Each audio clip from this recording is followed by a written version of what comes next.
না হৃদয়, তোমাকে বাঁচানো প্রায় আমার হাতের বাইরে চলে যাচ্ছে দিন দিন। তোমার ব্রেন টিউমার ধীরে ধীরে খারাপ পরিস্থিতিতে চলে যাচ্ছে। বাঁচতে হলে তোমায় এবার একটা চরম সিদ্ধান্ত নিতেই হবে। ডক্টর মিত্র গম্ভীর কণ্ঠে কথাটা বলেন। ওনার চেম্বারে ওনার সামনেই জড়সড় হয়ে বসে থাকা নিষ্প্রাণ ছেলেটাই হলো হৃদয়। ও উদাসীন কণ্ঠে জিজ্ঞাসা করে, কি সিদ্ধান্ত ডক্টর আঙ্কেল? তোমায় অপারেশন করতে হবে অ্যাজ সুন অ্যাজ পসিবল। সজল চোখে ডক্টর মিত্রর দিকে তাকিয়ে হৃদয় বলে, অপারেশন করলে আমি ভালো হয়ে যাব? ডক্টর মিত্র দীর্ঘশ্বাস ফেলে বলেন, টিউমারটা হয়তো নির্মূল করা যাবে, তবে যদি একটুও ভুল ত্রুটি হয় বা সার্জারি সাকসেসফুল না হয়, তুমি কোমায় চলে যেতে পারো, কিংবা পুরনো সমস্ত স্মৃতি হারিয়ে ফেলতে পারো। অশ্রুসিক্ত চোখ দুটো দিয়ে অঝরে জল গড়িয়ে পড়ে হৃদয়ের। কাঁপা কাঁপা স্বরেও বলে, আমি যদি আমার অতীত ভুলে যাই তাহলে তো আমার অস্তিত্বটাই আমি ভুলে যাব। কাউকে যে মনে থাকবে না, বাবা মা পরিবার, আমার এই হোম টাউন, কিচ্ছুটি মনে থাকবে না। সবচেয়ে ভুলে যাব ডক্টর আঙ্কেল। অপারেশন না করলে তোমাকে বাঁচানো আমার পক্ষে অসম্ভব। কতদিন পারবো অপারেশন না করিয়ে বাঁচতে? তোমার কাছে সর্বোচ্চ 3 মাস সময় আছে। তার মধ্যে যদি তুমি ব্রেন সার্জারি না করাও তাহলে তোমায় বাঁচানো যাবে না। হৃদয় মাথা নাড়িয়ে ছোট্ট করে জবাব দেয়, আচ্ছা।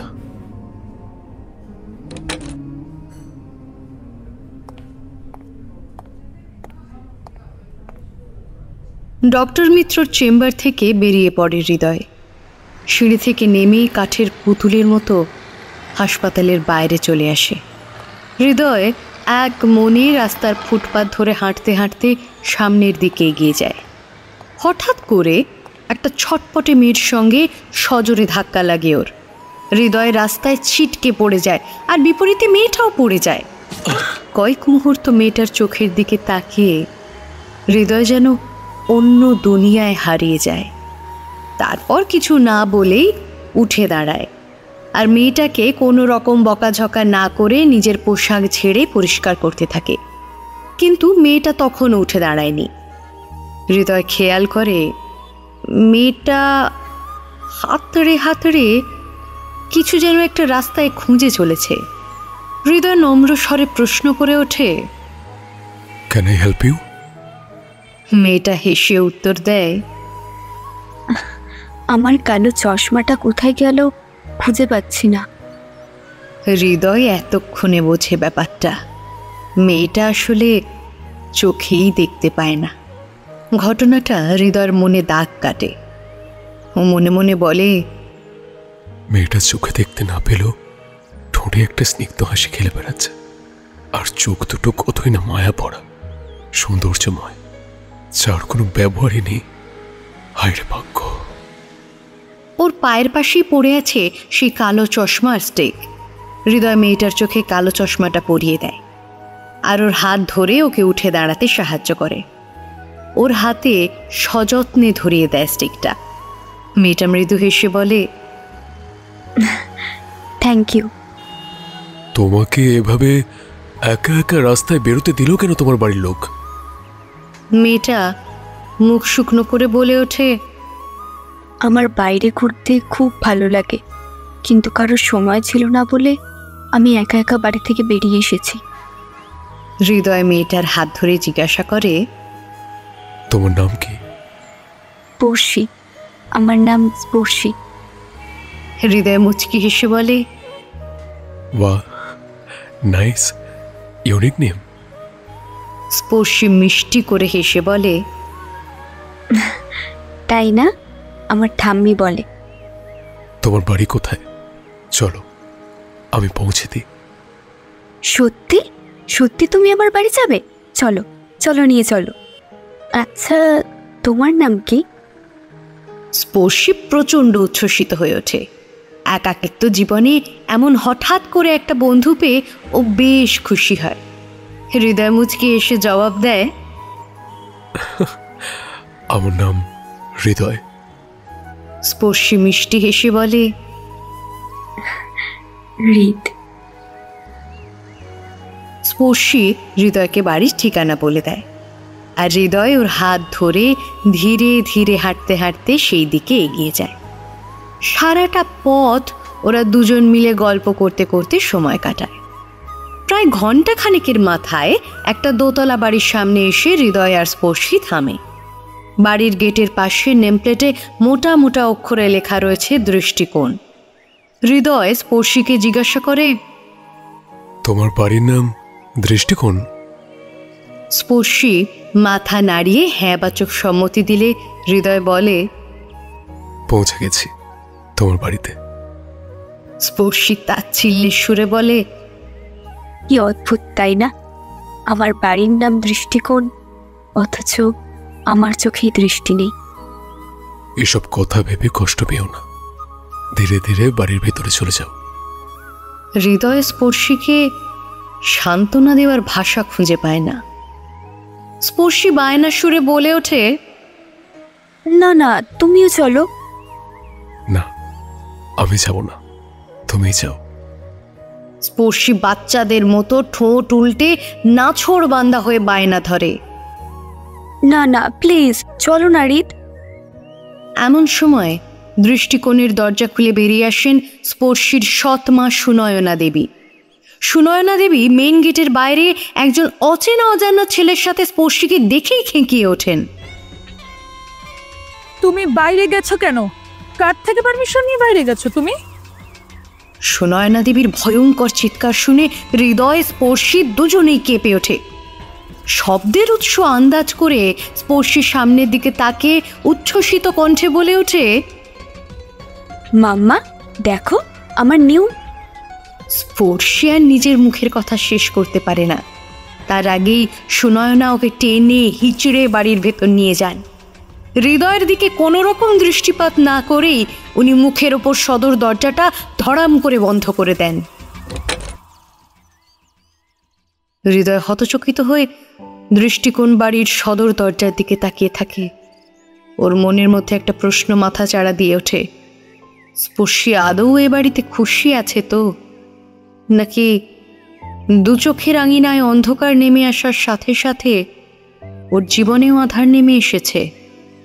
স্পর্শীর প্রতি ওর মায়ের অস্বাভাবিক আচরণের বিষয়ে ভাবতে ভাবতে হৃদয় নিজের বাড়ি ফেরে। সারাদিনের ব্যস্ততা, ক্লান্তি আর মানসিক চাপের পর হৃদয় তার বাবার সাথে কোনো রকমে রাতের খাবার আর ওষুধ খেয়ে বিছানায় শুয়ে পড়তে ঘুমের অতলে তলিয়ে যায়।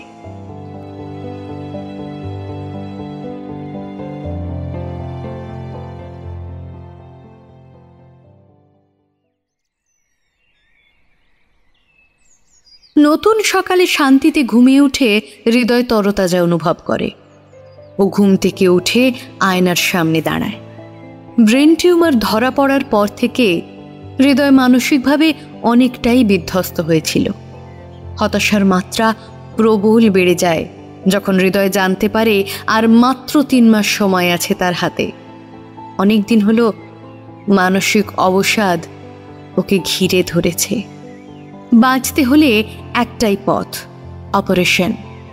তবে এর ফল বিশাল সাংঘাতিক, হয় কোমা কিংবা মেমোরি লস, আর নয়তো মৃত্যুর ঘনঘটা।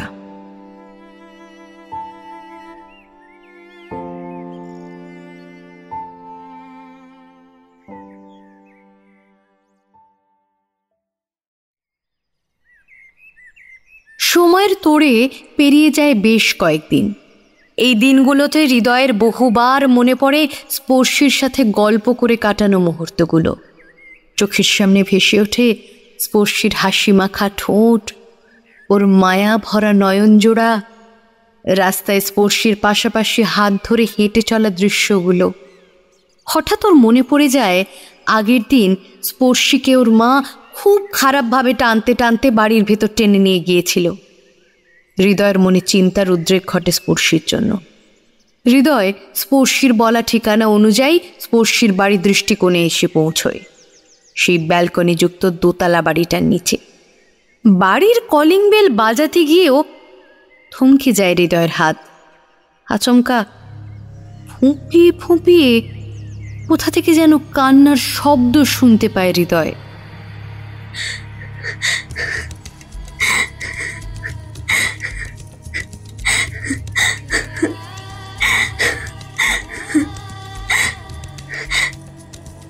ওর মন না জানি কেন হঠাৎ চঞ্চল হয়ে ওঠে। ওপরের দিকে ভালোভাবে তাকাতেই ও দেখতে পায় ব্যালকনির পাশের স্তম্ভে হেলান দিয়ে ফুঁপিয়ে ফুঁপিয়ে কাঁদছে স্পর্শী। হৃদয়ের মনটাও কেন যেন হু হু করে ওঠে। ও কাঁপা কাঁপা স্বরে ডেকে ওঠে, স্পর্শী। এই একদিনে স্পর্শী হৃদয়ের কণ্ঠস্বর খুব ভালোভাবে চিনে গেছে। স্পর্শী হুড়মুড়িয়ে ব্যালকনি থেকে সিঁড়ি বেয়ে নামতে গিয়ে হোঁচট খায়, কিন্তু ভাগ্য ভালো বাড়ির মেড সার্ভেন্ট রুমি সেখানেই ছিল। রুমি স্পর্শীর হাত ধরে ধীরে ধীরে নিচে নামিয়ে বাড়ির বাইরে নিয়ে আসে। স্পর্শীকে দেখে হৃদয় একেবারে সপ্তম আশ্চর্যে পৌঁছে যায়। যে মেয়েটা এতক্ষণ কান্নাকাটি করছিল, এখন সে হৃদয়ের কণ্ঠস্বর শুনে কি সুন্দর হাসছে, যেন কিছু হয়নি।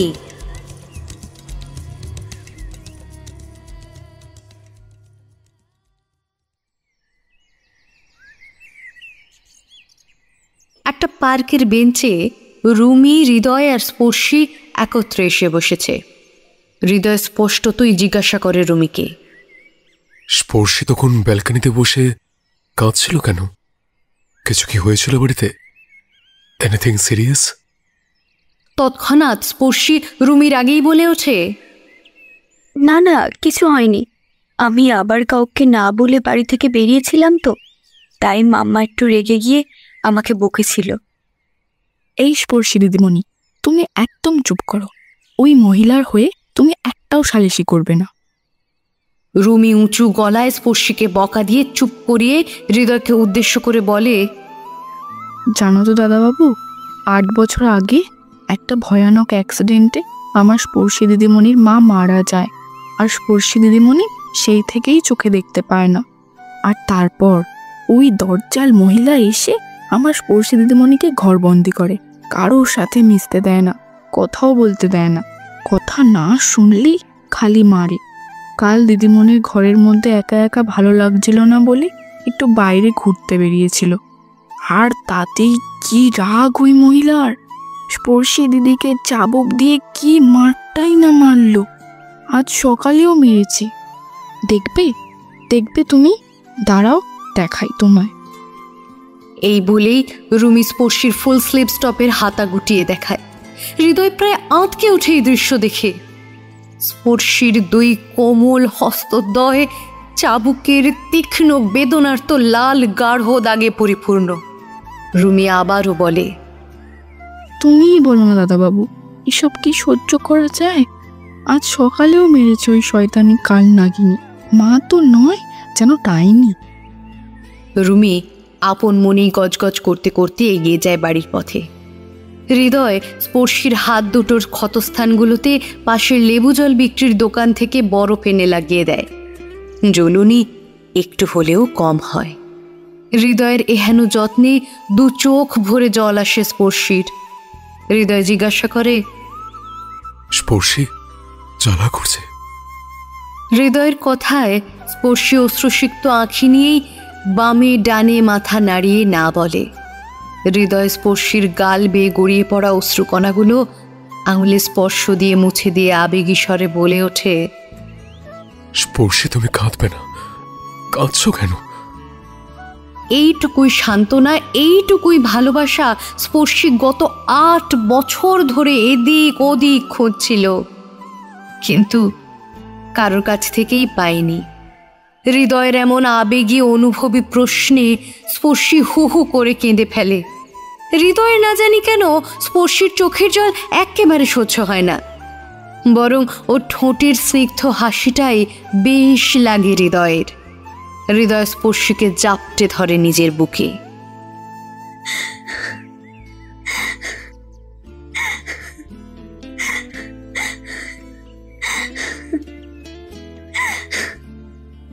নিরাপদ আশ্রয় আর নিজের মানসিক চাপ কষ্ট হালকা করার স্থান, অর্থাৎ হৃদয়ের প্রশস্ত মসৃণ বুকে স্পর্শী ফুপিয়ে ফুপিয়ে কেঁদে নিজের মন হালকা করতে থাকে।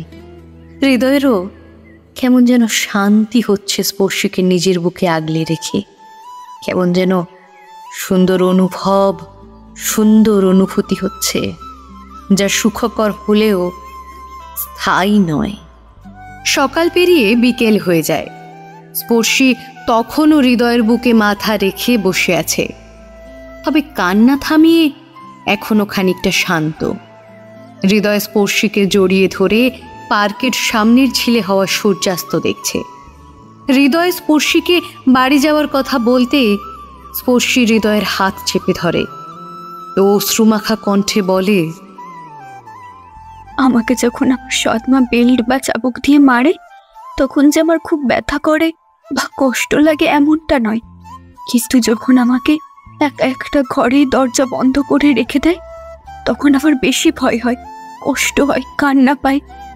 আমার একা একা থাকতে একদম ভালো লাগে না, একদম ঘুম আসে না। কথাগুলো বলতে বলতেই স্পর্শীর কণ্ঠস্বর কেঁপে ওঠে।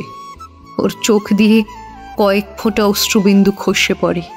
স্পর্শী আবেগী স্বরে পুনরায় বলে, আমি তো চোখে দেখতে পাই না, তাই বাড়িতে কেউ আমার সাথে একটুও কথা বলে না। রুমি তো বেশিরভাগ সময় কাজে ব্যস্ত থাকে, আমায় একাই থাকতে হয় সব সময়। আমার খোলা আকাশের নিচে খোলা বাতাসের শ্বাস নিয়ে ঘুরে বেড়াতে ভালো লাগে। আমি অস্থতায় কেউ আমাকে ঘুরতেও নিয়ে যায় না, তাই আমার কোনো বন্ধুও নেই। তুমি আমার বন্ধু হবে রিত, প্লিজ।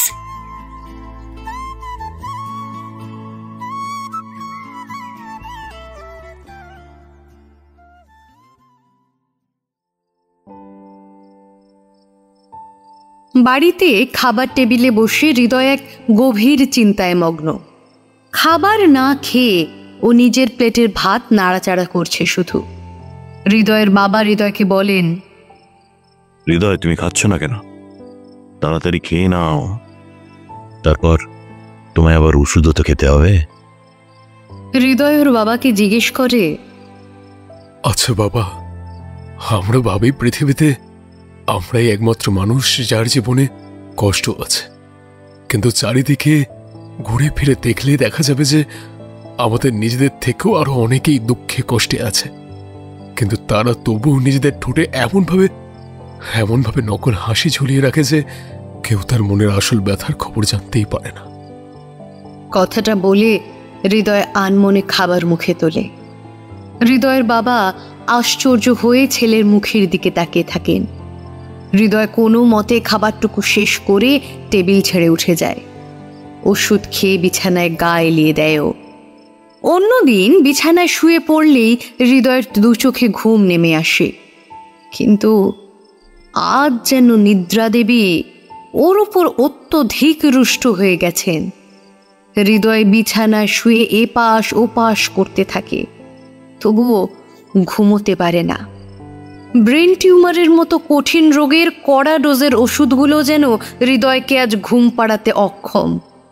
হৃদয় চোখ বন্ধ করে বিছানায় শুয়ে ঘুমানোর চেষ্টা করেও ঘুমোতে পারে না।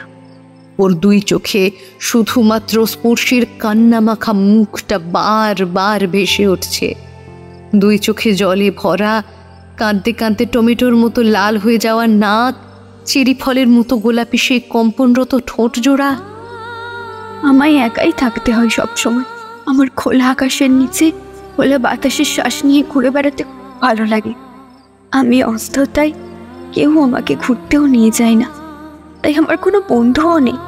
তুমি আমার বন্ধু হবে রিত, প্লিজ।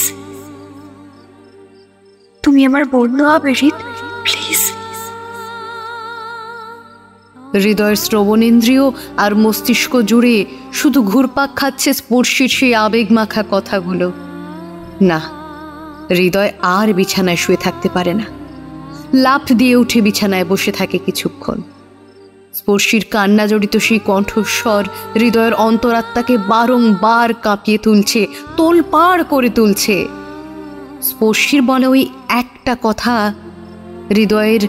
হৃদয়ে স্পর্শ হয়ে গেঁথে গেছে একেবারে। তুমি আমার বন্ধু হবে হৃদ, প্লিজ।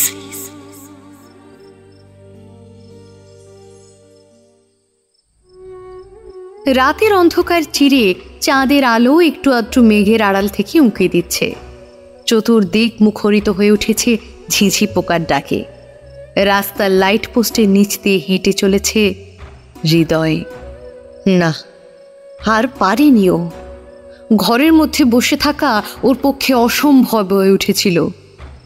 অস্থির হয়ে উঠেছে তার মন। স্পর্শীকে একটিবার দেখার জন্য অধৈর্য হয়ে উঠেছে হৃদয়ের হৃৎপিণ্ড। আলো আঁধারির মাঝে বয়ে চলা বাতাসগুলোও যেন হৃদয়ের কানে স্পর্শীর জিজ্ঞাস্য প্রশ্ন ফিসফিসিয়ে বলে, তুমি আমার বন্ধু হবে হৃদ, প্লিজ। দৃষ্টিকোণ নামক সেই ব্যালকনিযুক্ত দোতলা বাড়ির নিচে সদর দরজার সামনে এসে দাঁড়ায় হৃদয়। ওর শার্ট ঘামে ভিজে চপচপ করছে। জোরে জোরে সে শ্বাস নিচ্ছে।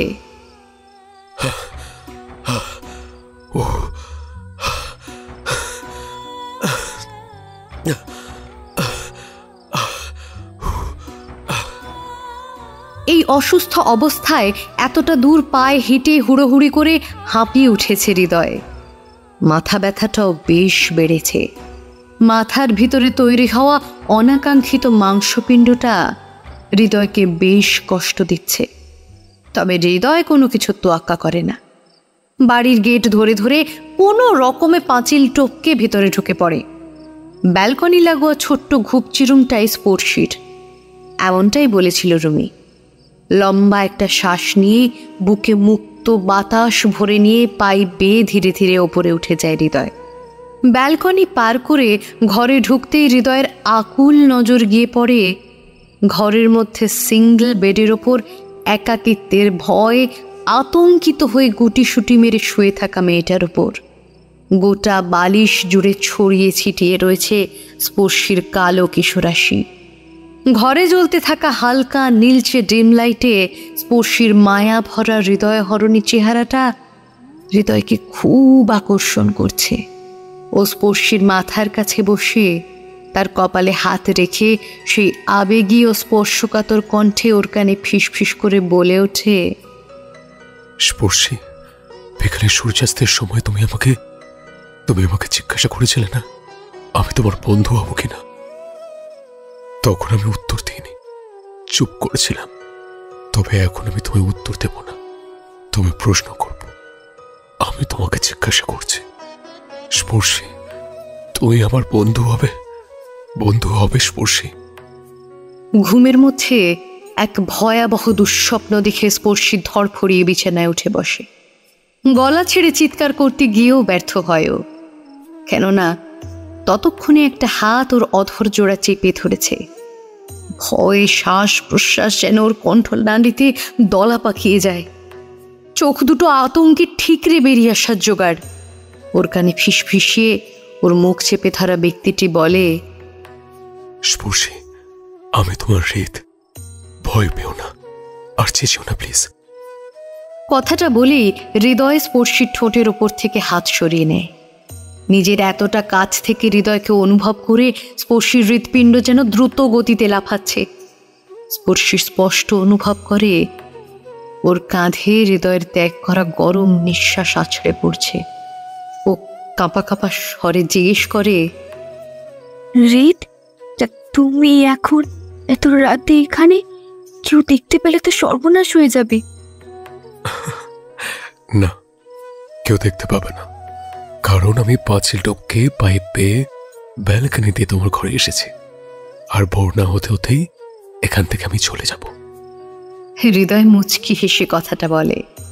আবারও বেশ কিছুক্ষণ উভয়ের মধ্যেই নীরবতা বিরাজ করে। হৃদয় এখনো স্পর্শীকে পেছন থেকে প্রায় জড়িয়ে ধরে ওর কাঁধে মাথা রেখে চুপচাপ বসে আছে। স্পর্শীও হৃদয়কে বিরোধিতা করেনি, বরং ওর বেশ ভালোই লাগছে হৃদয়ের সঙ্গ। তবে ওর অন্তরে যেন এক অদ্ভুত অস্থিরতা সৃষ্টি হয়েছে। ও পুনরায় কাঁপা কাঁপা স্বরে জিজ্ঞেস করে, হৃদ, তুমি এখানে এত রাতে কেন এসেছো বললে না তো? তুমি বিকালে যে প্রশ্ন করেছিলে তার উত্তর দিতে আর নিজে একটা প্রশ্ন করতে এসেছি। হৃদয়ের জবাব শুনে স্পর্শী অস্থির হয়ে জিজ্ঞাসা করে, কোন প্রশ্ন, কোন উত্তর? আমি তোমার বন্ধু হতে চাই। এই কথাটা শোনা মাত্রই স্পর্শীর সারা শরীরে এক অজানা সুখানুভূতির বিদ্যুৎ খেলে যায়।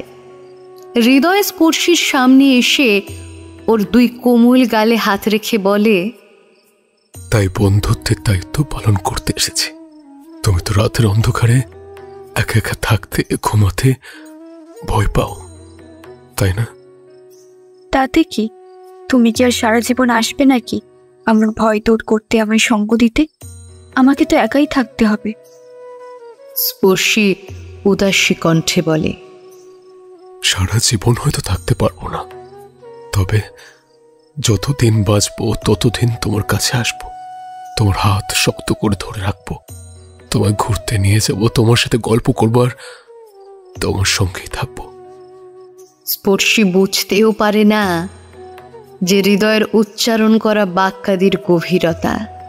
হৃদয় যে ওর কথার মাঝে নিজেকে এই দুনিয়ার কয়েকদিনের অতিথি হিসেবে আখ্যা দিচ্ছে, কথার হাবে ভাবে বলে দিচ্ছে পৃথিবীতে ওর মেয়াদ আর বেশি দিনের নয়, তা স্পর্শী ঘুণাক্ষরেও টের পায় না।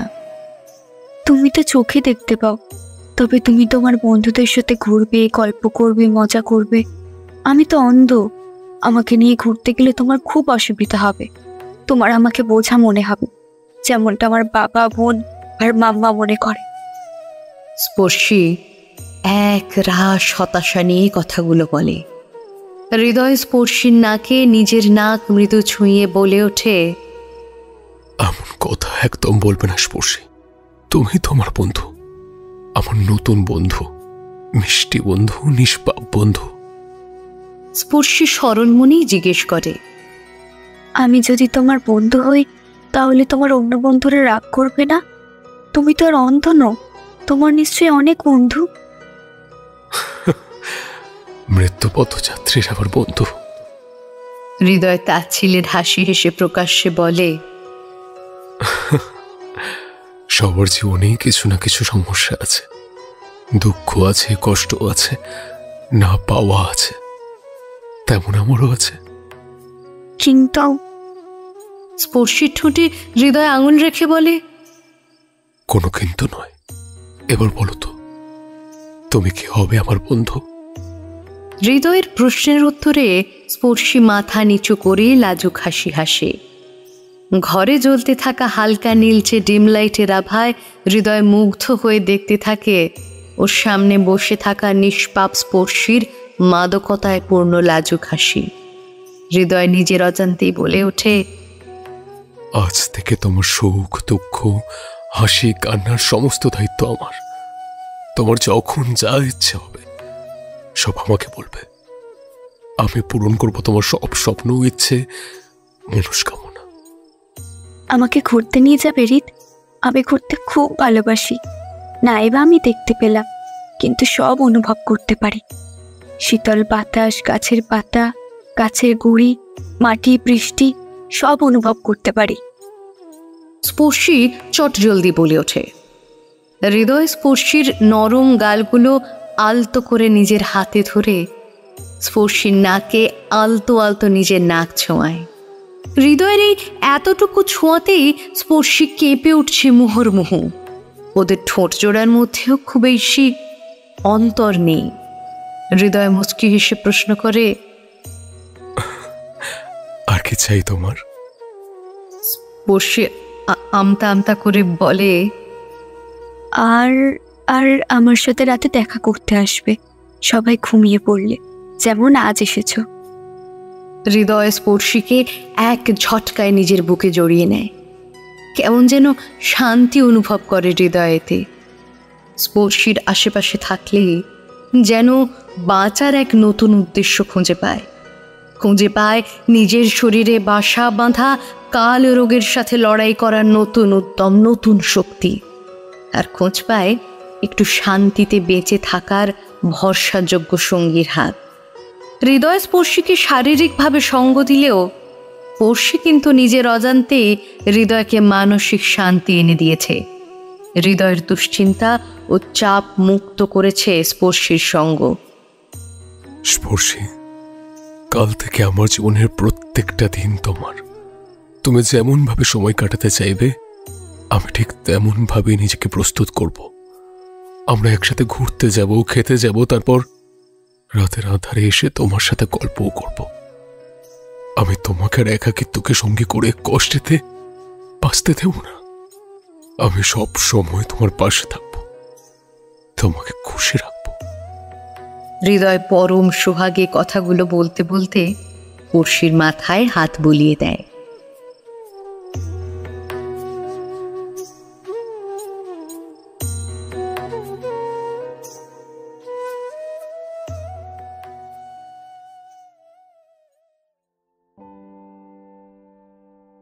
ঝড়ের গতিতে পেরিয়ে যায় বেশ কয়েকদিন। হৃদয় প্রায় সময় স্পর্শীকে পার্ক, গঙ্গার ঘাট, মেলাসহ আরও নানান জায়গায় ঘুরতে নিয়ে যায়। স্পর্শীর অলক্ষ্যে ওর বেশ কিছু সুন্দর সুন্দর ছবিও তোলে হৃদয়। ও ঠিক করেছে যেদিন ও আর এই পৃথিবীতে থাকবে না, শ্বাস নিতে পারবে না এই পৃথিবীর বুকে, তখন এগুলো স্পর্শীর কাছে থাকবে। ছবিগুলো ও রেখে যাবে স্পর্শীর জন্য, সাথে নিজের চোখ দুটোও দিয়ে দেবে ওকে। কিন্তু জীবন কি আর আমাদের পরিকল্পনা অনুযায়ী আদৌ চলে? স্পর্শী আর হৃদয় একসাথে খায়, গল্প করে, ঘোরাফেরা করে, আর সঠিক সময় মতো রুমির সাহায্যে স্পর্শীকে বাড়িতে সকলের চোখের আড়ালে ঢুকিয়েও দেয়। হৃদয় স্পর্শীর সাথে কাটানো প্রত্যেকটা মুহূর্তের কথা লিখে রাখে নিজের ডায়েরিতে। সেই দিন রাতেও হৃদয় খাবার খাওয়ার পর এই কাজই করছিল। এমন সময় ওর বাবার কণ্ঠ ওর কানে আসে। হৃদয়? হৃদয় এক মনে ডায়েরিতে লিখতে লিখতেই জবাব দেয়, বলো। আজকাল তোমাকে অনেক খুশি বলে মনে হচ্ছে। তোমার শরীরে যে মারণ ব্যাধি বসবাস করছে এটা জানার পর তুমি তো বাঁচার আশা প্রায় ছেড়েই দিয়েছিলে, হতাশ হয়ে থাকতে। তবে আজকাল তোমার মধ্যে বেশ পরিবর্তন লক্ষ্য করছি। কেন, কোনো সমস্যা আছে তোমার? নাকি আমি মারা গেলেই তুমি আর তোমার দ্বিতীয় পরিবার শান্তি পাও? হৃদয় তাচ্ছিল্যের সুরে ওর বাবাকেই ঘুরিয়ে পাল্টা প্রশ্ন করে। এসব তুমি কি বলছো হৃদয়? তুমি আমায় ভুল ভাবছ। হৃদয়ের বাবা ওকে বোঝানোর চেষ্টা করেন। বাবা, আমি জীবনে এমন একজন বন্ধু পেয়েছি যে আমায় আমার মধ্যে থাকে এই দুরারোগ্য ব্যাধির সাথে লড়তে সাহস যোগাচ্ছে। প্রতিটা মুহূর্তে আমায় এটাই বুঝিয়ে চলেছে যে আমাকে বাঁচতে গেলে লড়াই করতে হবে। ওর সাথে হেসে খেলে সময় কাটিয়ে আমি খুব আনন্দ পাই। তাই আমি প্রাণবন্ত এক সচ্ছল জীবনযাপন করছি। হৃদয়ের বাবার সাথে কথা কাটাকাটি না করে শান্ত গলায় কথাগুলো বলে। তুমি ব্রেন সার্জারিটা কবে করাবে? বাবার এই প্রশ্নটা শুনতেই হৃদয়ের হাতের পেনটা থেমে যায়। ওর ডায়েরির ওপরে চোখ রেখে পাল্টা প্রশ্ন করে, বাবা, আমাকে কি সার্জারিটা করাতেই হবে? হৃদয়ের বাবা একটা দীর্ঘশ্বাস ফেলে বলেন, আমি আমার জীবনে ধীরে ধীরে বয়সের সাথে সাথে সব হারিয়েছি। তোমার মাকেও এইরকমই একটা দুরারোগ্য ব্যাধি আমার কাছ থেকে কেড়ে নিয়েছে। কিন্তু এবার যদি তুমিও আমাকে ছেড়ে চলে যেতে চাও তাহলে আমি এটা মানব কি করে? ডক্টর আঙ্কেল বলেছিলেন যে আমি যদি এই ব্রেন সার্জারিটা করাই তবে আমি হয়তো প্রাণে বেঁচে যাব, কিন্তু হয় আমার মেমোরি লস হবে, নয়তো আমি কোমায় চলে যাব। বাবা, তুমি কি পারবে নিজের সন্তানকে কাঠের পুতুলের মতন চুপচাপ এক জায়গায় শুয়ে পড়ে থাকতে দেখতে? কিংবা তোমার সন্তান তোমাকে বাবা বলে ডাকছে না, চিনতে পারছে না, মেনে নিতে পারবে? কিন্তু তাও তো তুমি বেঁচে থাকবে, আমার কাছে থাকবে।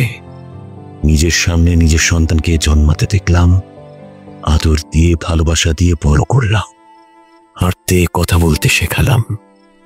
নিজের জীবদ্দশায় তার মুখাগ্নি করতে পারবো না। তোমার তো আরো একটা সন্তান আছে, তাকে নিয়ে খুশি থাকো তুমি, আমায় আমার হালেই ছেড়ে দাও।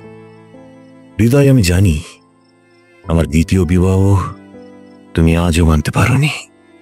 তুমি ভাবো আমি তোমার মাকে ঠকিয়েছি, কিন্তু কিন্তু বিষয়টা এমন নয়। জীবনে চলার পথে একজন সঙ্গীর খুব প্রয়োজন হয়, আমাকে বুঝবে।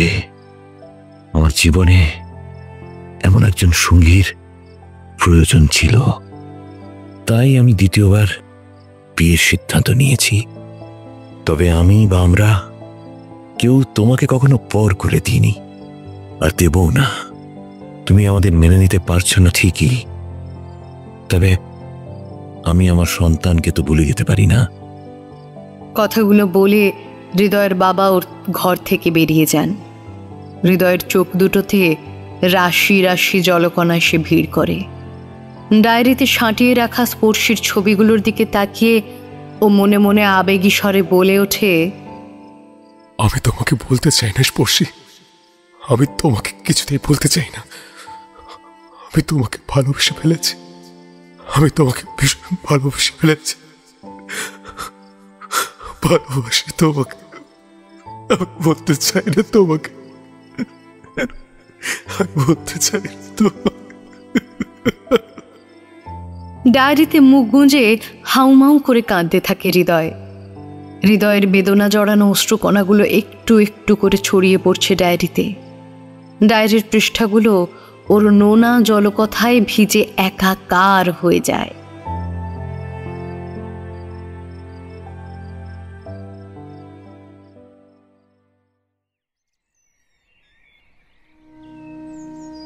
সময়ের সাথে সাথে পেরিয়ে যায় আরো বেশ কিছুদিন। ক্যালেন্ডারের সামনে দাঁড়িয়ে একটা তারিখ অত্যন্ত মনোযোগ সহকারে দেখছে হৃদয়। ও ক্যালেন্ডারে মার্ক করে 7ই জুন তারিখটা। আজ স্পর্শীর জন্মদিন। ও মনে মনে ভাবে, আজ আমি হয়তো তোমার জন্মদিন পালন করতে পারবো, কিন্তু এর পরের বছর তখন আমি হয়তো এই পৃথিবীতেই থাকবো না, নয়তো সব ভুলে যাবো, এমনকি তোমাকেও, কিংবা অর্থমৃত অবস্থায় বিছানায় পড়ে থাকবো।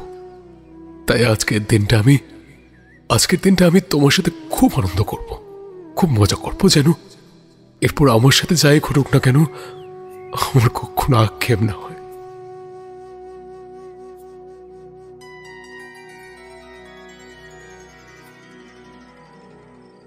রাত 12টা বাজতে যখন আর মিনিট 10 বাকি, তখন হৃদয় স্পর্শীর বাড়ি দৃষ্টিকোণের নিচে এসে দাঁড়ায়।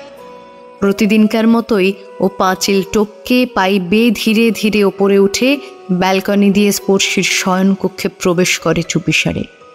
স্পর্শী তখন অঘরে ঘুমাচ্ছে। এমন প্রায় প্রতিদিনই হয়। স্পর্শী হৃদয়ের জন্য অপেক্ষা করতে করতে ঘুমিয়ে পড়ে, আর হৃদয় এসে ওর ঘুম থেকে জাগিয়ে ওর সাথে গল্প করে বা কোনো মজার খেলা খেলে।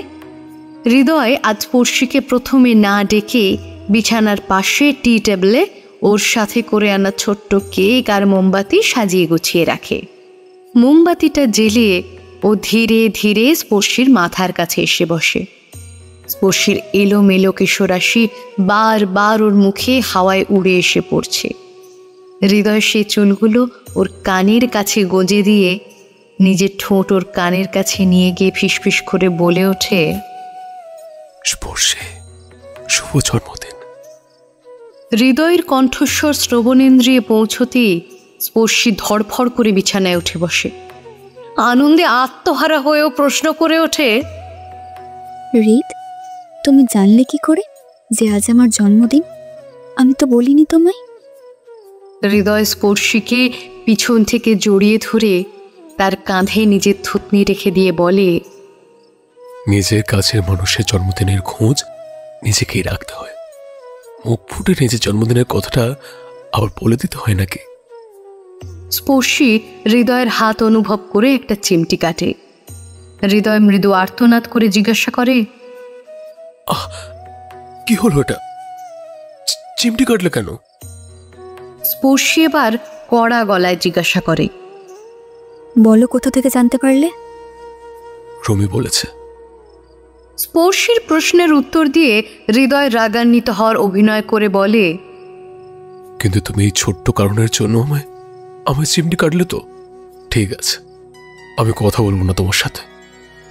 হৃদয় বিছানা ছেড়ে উঠে নিঃশব্দে কিছুটা দূরে সরে পর্দার আড়ালে গিয়ে দাঁড়ায়, যাতে স্পর্শী ওকে সহজে খুঁজে না পায়। স্পর্শী বিছানায় হাতড়ে হাতড়ে হাত বাড়িয়ে হৃদয়কে খুঁজতে থাকে। ও উৎকণ্ঠিত হয়ে বলে ওঠে, হৃদ, আই এম সো সরি, আমি বুঝতে পারিনি তোমার লেগে যাবে। হৃদ, তুমি কোথায়? স্পর্শী ধীরে ধীরে উন্মাদিনীর মতো আচরণ করতে থাকে হৃদয়কে কোথাও খুঁজে না পেয়ে। ও উচ্চস্বরে বলে ওঠে, আমি তোমাকে ছাড়া বাঁচবো না হৃদ, আমাকে ছেড়ে যেও না প্লিজ, আমি মরে যাব হৃদ। স্পর্শী বিছানা থেকে নেমে চারিদিকে হাত বাড়িয়ে বাড়িয়ে হৃদয়কে খুঁজতে খুঁজতে কান্না জড়িত ভারী কণ্ঠে বলে, আমি জানি তুমি এখানেই আছো, আমাকে পরীক্ষা করছো। প্লিজ প্লিজ আমার সামনে আসো হৃদ, আমার ভালো লাগছে না হৃদ, কোথায় তুমি? কথাগুলো বলতে বলতে স্পর্শী টি টেবিলে গোঁতো খেয়ে হুড়মুড়িয়ে উল্টে পড়ে যেতে গেলে হৃদয় পর্দার আড়াল থেকে বেরিয়ে প্রায় দৌড়ে এসে স্পর্শীকে চেপে ধরে। স্পর্শী হৃদয়কে জাপটে ধরে হাউমাউ করে কেঁদে ওঠে।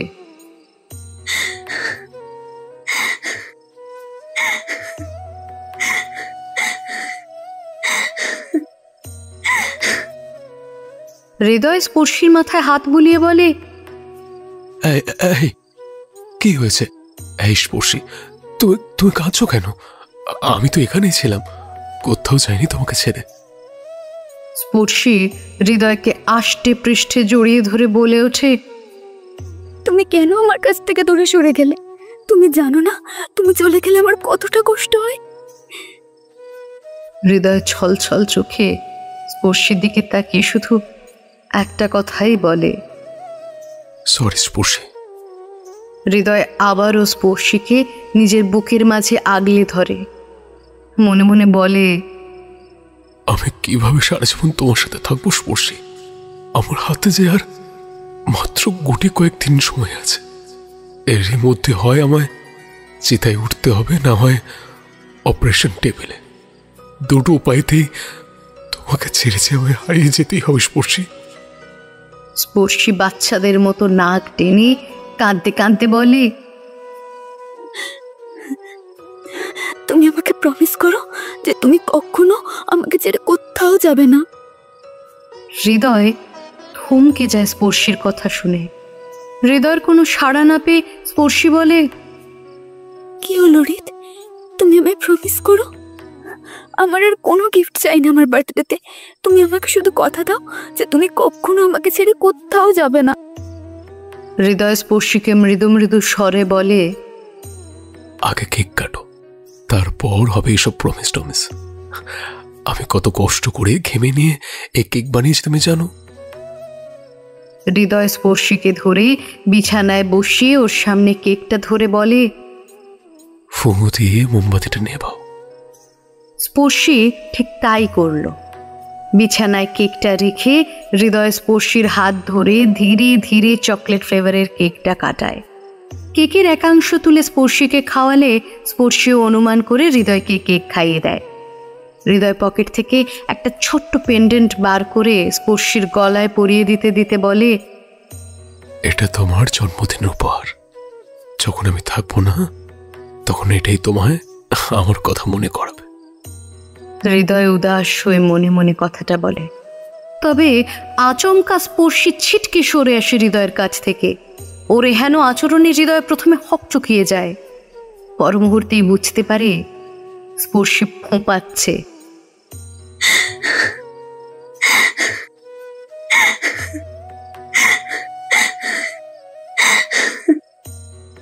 ঘরের নীলচে ডিম লাইটে স্পর্শীর চোখ দিয়ে গড়িয়ে পড়ে প্রত্যেকটি অশ্রুকণা মুক্তোর মতো চকচক করছে। হৃদয় স্পর্শীর হাত ধরে টেনেই বুকে জড়িয়ে ধরে জিজ্ঞাসা করে, আবার কেন কাঁদছো স্পর্শী? আমি কি কিছু ভুল বললাম? স্পর্শীর চোখের জল এবার বাঁধ ভাঙে। হৃদয়ের বুকে মাথা রেখে বলে, মায়ের পর আমাকে আর কেউ কখনো এত ভালোবাসেনি হৃদ। আমার জন্মদিন পালনও করেনি। আজ বিগত 8 বছর পর আবার আমার জন্মদিনটা পালন হলো। তুমি যদি কখনো আমার কাছ থেকে দূরে চলে যাও, তখন আমি কিভাবে বাঁচব?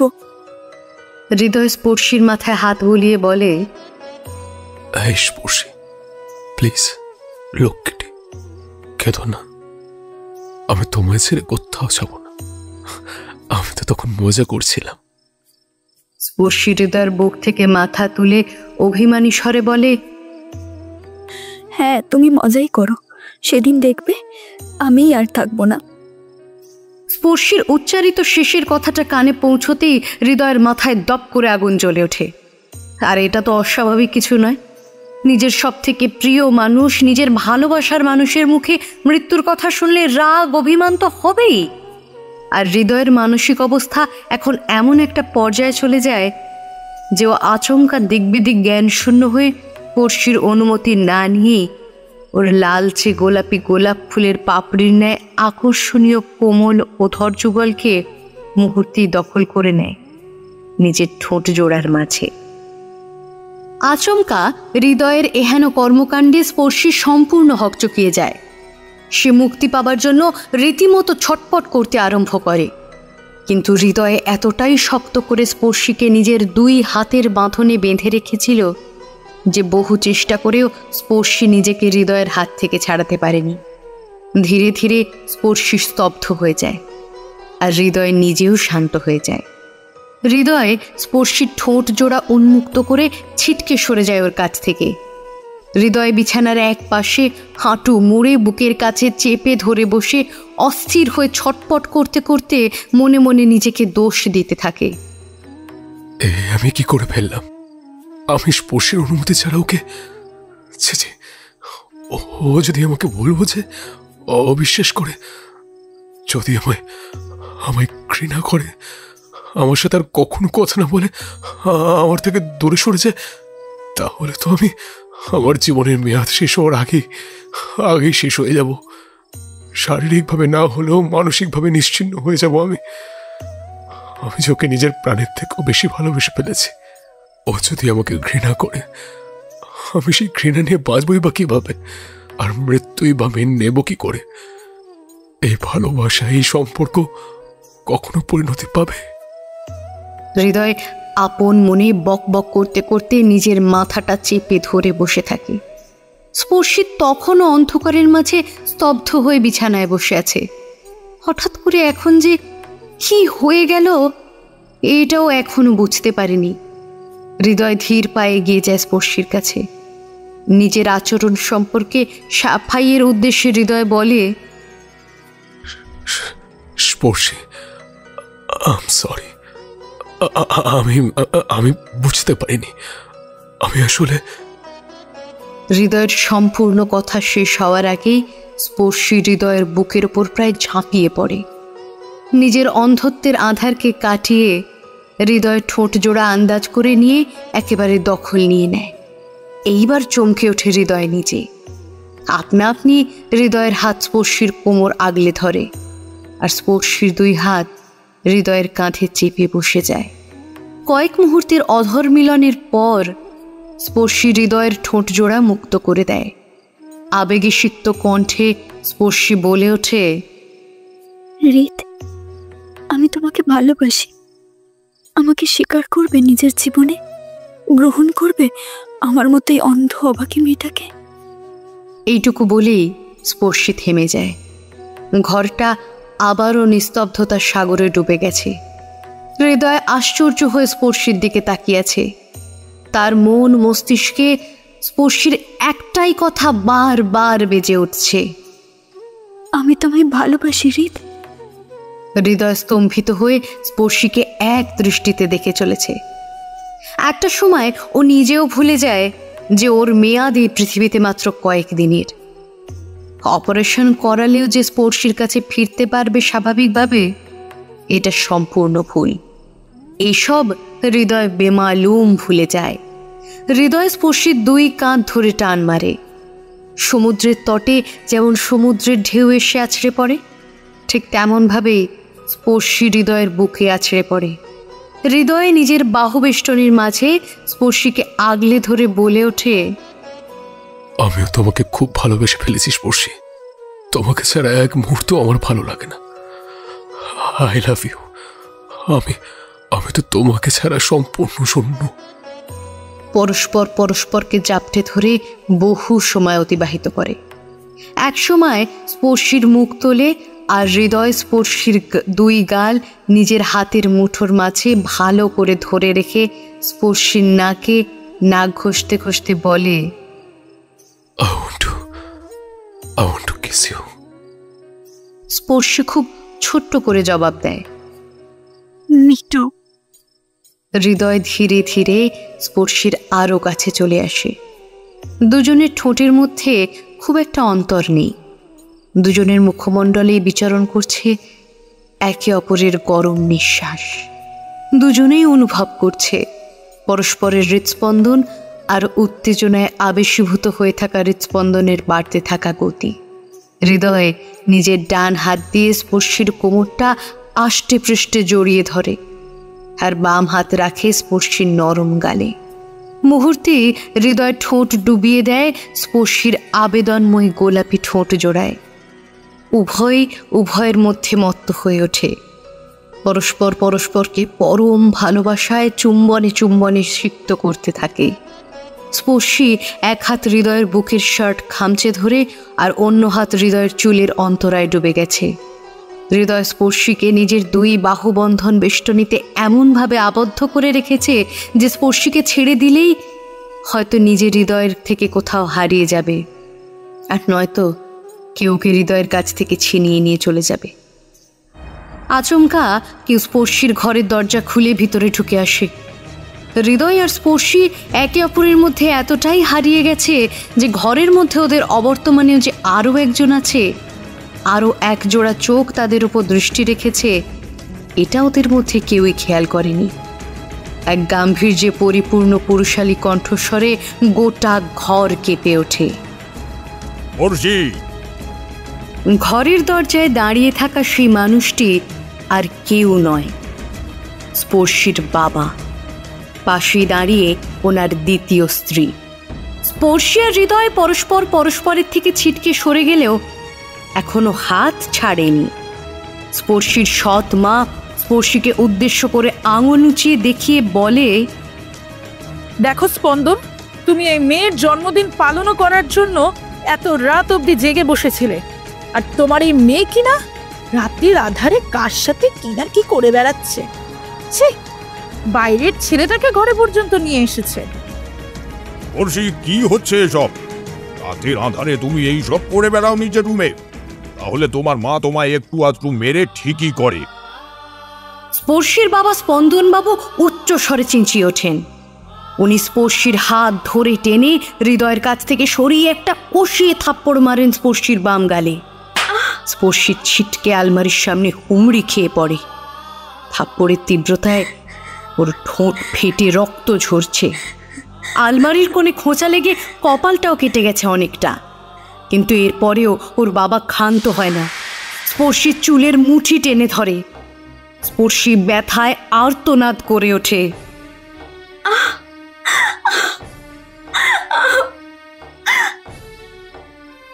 হৃদয় আর সহ্য করতে পারে না। ও স্পর্শীকে ওর বাবার হাত থেকে ছাড়িয়ে নিয়ে রাগে চেঁচিয়ে ওঠে, আপনি কেন এভাবে ওকে মারছেন? আজ ওর জন্মদিন। স্পন্দনবাবু হৃদয়ের শার্টের কলার চেপে ধরে রাগত কণ্ঠে বলে, তোমার সাহস কি করে হয় আমার হাত ধরার? আর তুমি কে হে ছোকরা? আমার বাড়িতে তুমি ঢুকলে কি করে? আমার মেয়ে তো চোখেই দেখতে পায় না। আসলে এই সব দোষ তোমার। আমারই ভুল, স্পর্শীকে না মেরে তোমাকে মারা উচিত ছিল। কথাটুকু শেষ করেই উনি হৃদয়কে চড় থাপ্পড় মারতে আরম্ভ করেন। হৃদয়কে মারতে মারতে স্পর্শীর ঘর থেকে বার করে নিয়ে যান। স্পর্শীর সৎমাও পিছন পিছন বেরিয়ে যান, আর যাওয়ার আগে স্পর্শীকে নিজেও কয়েকটা থাপ্পড় মেরে হাতের জ্বালা মিটিয়ে ঘরবন্দি করে রেখে যান। দৃষ্টিহীন স্পর্শী অসহায়ের মতো মেঝেতে বসে কাঁদতে থাকেন। রাত্রিবেলায় দৃষ্টিকোণ বাড়িতে হইহট্টগোল শুনে স্পর্শীর সৎ বোন আর সার্ভেন্ট রুমিও ঘুম থেকে জেগে ওঠে। হৃদয়কে মারতে মারতে স্পন্দনবাবু সিঁড়ি দিয়ে টেনে হিচড়ে নামিয়ে বসার ঘরের মেঝেতে এনে ফেলেন। মার খেতে খেতে হৃদয়ের নাক, ঠোঁট, কপাল থেকে চুইয়ে চুইয়ে রক্ত গড়িয়ে পড়ছে। একে ব্রেন টিউমারের দুর্বল শরীর। এত মার খেতে খেতে হৃদয়ের শ্বাসকষ্ট শুরু হয়ে যায়। কিন্তু এত কিছুর পরেও স্পন্দনবাবু থামেন না। উনি হৃদয়কে মেঝেতে ফেলে ওর বুকে, পেটে লাথি ঘুষি কষাতে থাকেন। রুমি হৃদয়কে মালিকের হাতে মার খেতে দেখে আশ্চর্য হয়ে যায়। এমন সময় হঠাৎ ওর স্পর্শীর কথা মাথায় আসতেই ও এক দৌড়ে ছুটে ওপরে স্পর্শীর ঘরে চলে যায়। স্পন্দনবাবু চেঁচিয়ে জিজ্ঞাসা করে ওঠেন, কেন কেন তুমি এসেছো আমার বাড়িতে? কি মতলব তোমার? রাতের বেলা আমার মেয়ের সাথে কুকর্ম করার চেষ্টা করেছিলে? তুমি আমার মেয়ের অন্ধত্ব আর সরলতার সুযোগ নিতে চেয়েছিলে, তাই না? আসলে এই ছেলেটার টাকার লোভ। স্পর্শী তো আর চোখে দেখতে পায় না, তাই তোর ফায়দা লুটতে এসেছে। তার উপর দেখেছে এত বড় বাড়ি। স্পর্শীর সৎমা উস্কানিমূলক কথা বলে স্পন্দনবাবুর সামনে। তাই নাকি? আমি তোমায় তবে 1 লাখের একটা চেক লিখে দিচ্ছি। তুমি আমার মেয়ের জীবন থেকে অনেক দূরে চলে যাও। স্পন্দনবাবুর কথা শুনে অট্ট হাসিতে ফেটে পড়ে হৃদয়।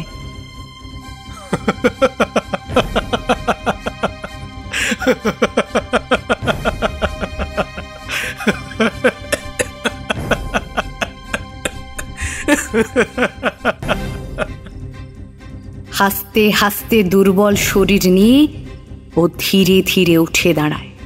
ঠোঁটের পাশে লেগে থাকা রক্তের দাগটা হাতের উল্টো পিঠ দিয়ে মুছে নেয় হৃদয়। ওর হাসি তখনও থামেনি।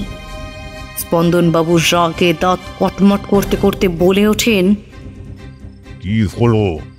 তুমি এমন পাগলের মতো হাসছো কেন? টাকার অঙ্কটা কম হচ্ছে নাকি? তুমি চাইলে সংখ্যা বাড়াতে পারি। হৃদয় বহু কষ্টে হাসি থামিয়ে বলে, আপনার কথাবার্তা শুনেই আমার খুব হাসি পাচ্ছে। আপনি আমায় জিজ্ঞাসা করছেন আমি এখানে কি করছি। আমি এখন উত্তর দিচ্ছি। আমি স্পর্শে জন্মদিন পালন করতে এসেছিলাম, কারণ আপনারা ওর মায়ের মৃত্যুর পর ওর জন্মদিন পালন করতে দূর একটু সঙ্গ, একটু ভালোবাসা দিতে পারেননি। আমি ওকে সেই সঙ্গ আর বন্ধুত্ব দিতে এসেছিলাম, আর দিয়েওছি। আমি শুনলাম আপনারা নাকি ওর সাথে ঠিক মতন কথা পর্যন্ত বলেন না। ও বাইরে ঘুরতে ভালোবাসে, তবুও আপনারা ওকে একটু বাইরে হাঁটতে নিয়ে যাওয়া তো দূর, ওকে ঘরবন্দি করে রাখেন। আবার কখনো সখনো বেড দিয়ে মারেন। আপনি বোঝা মনে করেন ওকে, আর এটা আপনার মেয়ে নিজে আমাকে বলেছে। কাজেই দোষটা আপনাদের। আপনারা যদি নিজেদের মেয়েকে এতটুকু ভালোবাসা দিতে পারতেন, তাহলে ওকে সঙ্গ দেওয়ার জন্য আমার মতন একটা বাইরের ছেলেকে এই বাড়িতে ঢুকতে হতো না, তাহলে লুকিয়ে চুরিয়ে। হৃদয়ের কথাগুলো শুনে স্পন্দনবাবু একদম স্তব্ধ হয়ে যান। উনি কি বলবেন সেটা ভেবে উঠতে পারেন না। ওনারও মনে হতে থাকে হৃদয় তো সঠিক কথাই বলছে, যদিও এই কথাগুলো এই মুহূর্তে শুনতে কারোরই ভালো লাগছে না। যতই হোক, জীবনের চরম সত্য চিরকাল অপ্রিয়, কড়া আর তেতোই হয়ে থাকে। রুমি স্পর্শীর ঘরের দরজা খুলে ভিতরে ঢুকে দেখে স্পর্শী মেঝেতে বসে হাঁটুতে মুখ গুঁজে এক নাগাড়ে কেঁদে চলেছে।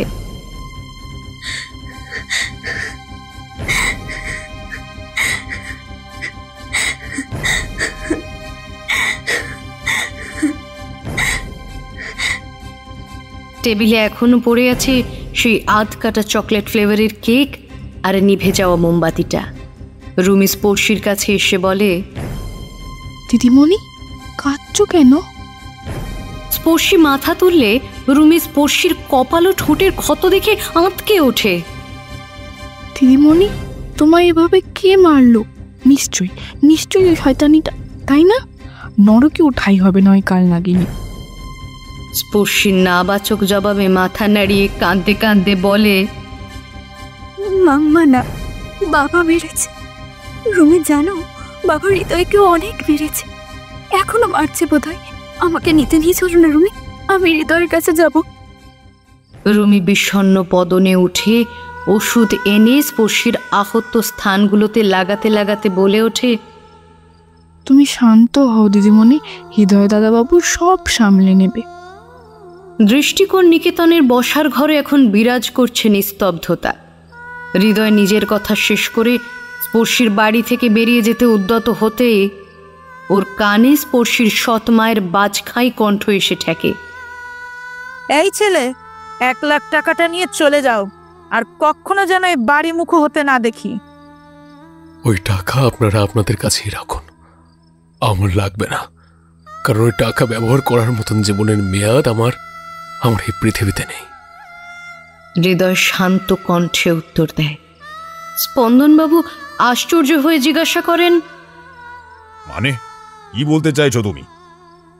আমি ব্রেন টিউমারের পেশেন্ট, হাতে গোনা কয়েকটা দিন আমার কাছে সময় আছে। তারপরে এই ইহলোক ত্যাগ করে আমি চলে যাব অন্য দুনিয়ায়। হৃদয়ের মধ্যে বাসা বাঁধা এই মারণ রোগের কথা শুনে স্পর্শীর বাবা মা উভয় হতবাক ও নির্বাক হয়ে যান। হৃদয় আবারও বলে, ওই টাকা দিয়ে আপনি আপনার মেয়ের চোখের চিকিৎসা করান। 8 বছর আগে একটা দুঃস্বপ্নের মতন ভয়ানক অ্যাক্সিডেন্টে স্পর্শী নিজের জীবনের 2টো মূল্যবান জিনিস হারিয়ে ফেলেছিল। 1 ওর মা, 2 ওর চোখ।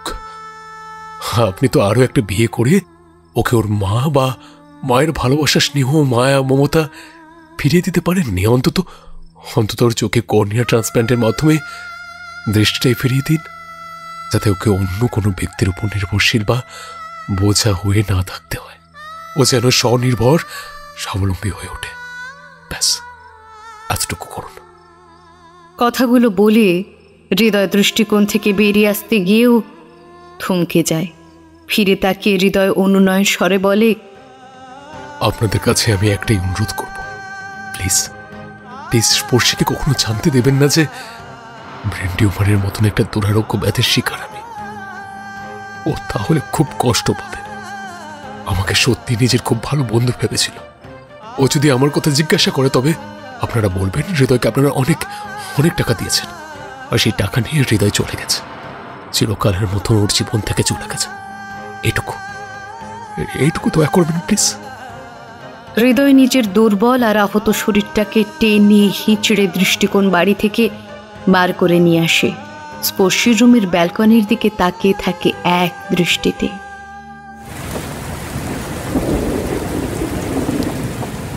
ঘন কালো মেঘে ছেয়ে থাকা আকাশ থেকে ঝরঝরিয়ে নেমে আসে বর্ষার প্রবল বারিধারা। হৃদয়ের চোখের অশ্রু আর প্রকৃতির বারিধারা মিলিয়ে মিশিয়ে একাকার হয়ে যায়। ব্যালকনি লাগোয়া ছোট্ট ঘুপচি ঘর থেকে স্পর্শীর এক টানা কান্নার সুর ভেসে আসছে।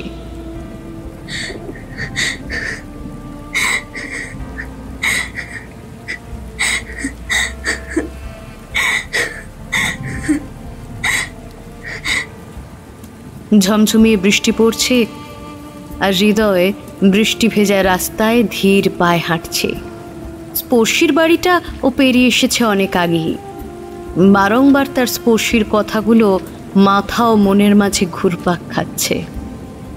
আমি তোমায় ভালোবাসি হৃদ। হৃদয়ের 2 চোখে ভাসছে তাদের দুজনের প্রেমময় মিলন দৃশ্য, একে অপরকে ভালোবাসার দৃশ্য, চুম্বন দৃশ্য। স্পর্শীর কথাগুলো বারবার ভাবতে ভাবতে হৃদয়ের বুকের ভেতরটা দুমড়ে মুচড়ে ছিঁড়ে আসছে। তার উপর স্পর্শীর বাবা যেভাবে স্পর্শীকে মারছিল সেই বিষয়টা ওর মাথায় ঘুরপাক খাচ্ছে বারবার। হৃদয় নিজের 2 কান হাত দিয়ে চাপা দিয়ে এক গগন বিদারে চিৎকার করে কেঁদে ওঠে। বাড়িধারার সম্পূর্ণ সিক্ত মাঝ রাস্তায় ধপ করে বসে পড়ে হৃদয়। স্পর্শী!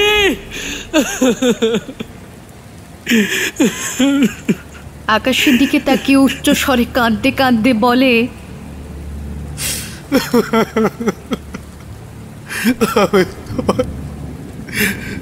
আমি তোমাকে ভালোবাসি স্পর্শী, খুব ভালোবাসি। আমি তোমার কোনো পথ বলতে চাই না, কোনো হতে না, আমি যে ভীষণ ভালোবাসিত।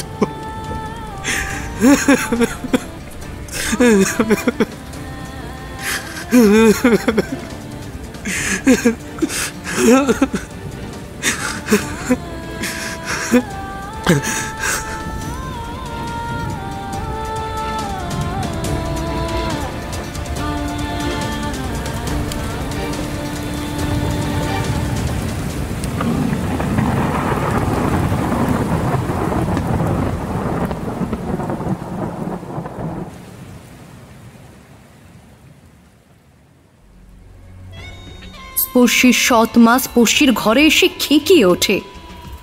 তুই ওই বাইরের ছেলেটাকে ঘরে রেখেছিলি তাই না?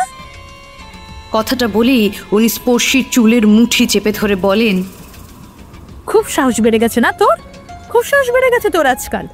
তোকে তো আমি এত মারবো আজ। স্পর্শী ওর সৎ মায়ের এ সমস্ত কার্যকলাপে কোনো বাধা না দিয়ে নিঃশব্দে কেঁদেই চলেছে। এমন সময় স্পন্দনবাবু স্পর্শীকে বকাঝকা করতে শুরু করেছেন। ওনাদের দুজনের কাণ্ড দেখে রুমি আর চুপ থাকতে পারে না। আপনারা বর বউ মিলে কি শুরু করেছেন বলুন তো? মেয়েটাকে কি একেবারেই মেরেই ফেলবেন? তাহলে মেরে ফেলুন না। একটু একটু করে তিলে তিলে কষ্ট পাওয়ার থেকে তো ওর একেবারেই মরে যাওয়া ভালো। রুমি উচ্চ স্বরে চিৎকার করে ওঠে, আপনার দ্বিতীয় বউ তো যখন ইচ্ছে হবে, যখন নিজের রাগ উঠবে, তখনই রাগ মেটাতে মেয়েটাকে ঘরে আটকে বেল্ট দিয়ে মারে। এখন আপনিও তাই করুন। স্পর্শীর বাবা না ঘুমিয়ে এত রাত জেগে আছে শুধুমাত্র ওর জন্মদিন পালন করার জন্য। আর ও স্পর্শী ওর সৎ মাকে ওনার কথা শেষ করতে না দিয়েই একেবারে চেঁচিয়ে ওঠে, কি দরকার ছিল আমার জন্মদিন পালন করার জন্য এত কষ্ট করে জেগে থাকতে? বিগত 8 বছর ধরে তো জন্মদিন পালন করে তো দূর, একটু ভালো করে কথা বলার প্রয়োজন বোধ করনি। আমাকে তো রীতিমতো এই ঘরে বন্দি করে রেখেছো তোমরা। আজ হঠাৎ 8 বছর পরে আমার জন্মদিনের কথা তোমার কিভাবে মনে পড়লো বাবা? বেশ সুখেই তো আছো তুমি তোমার দ্বিতীয় বউ আর দ্বিতীয় মেয়েকে নিয়ে। তবে যাও না, ওদের সাথেই থাকো না। হঠাৎ আমার উপরে তো দরদ উঠলে উঠছে কেন তোমার?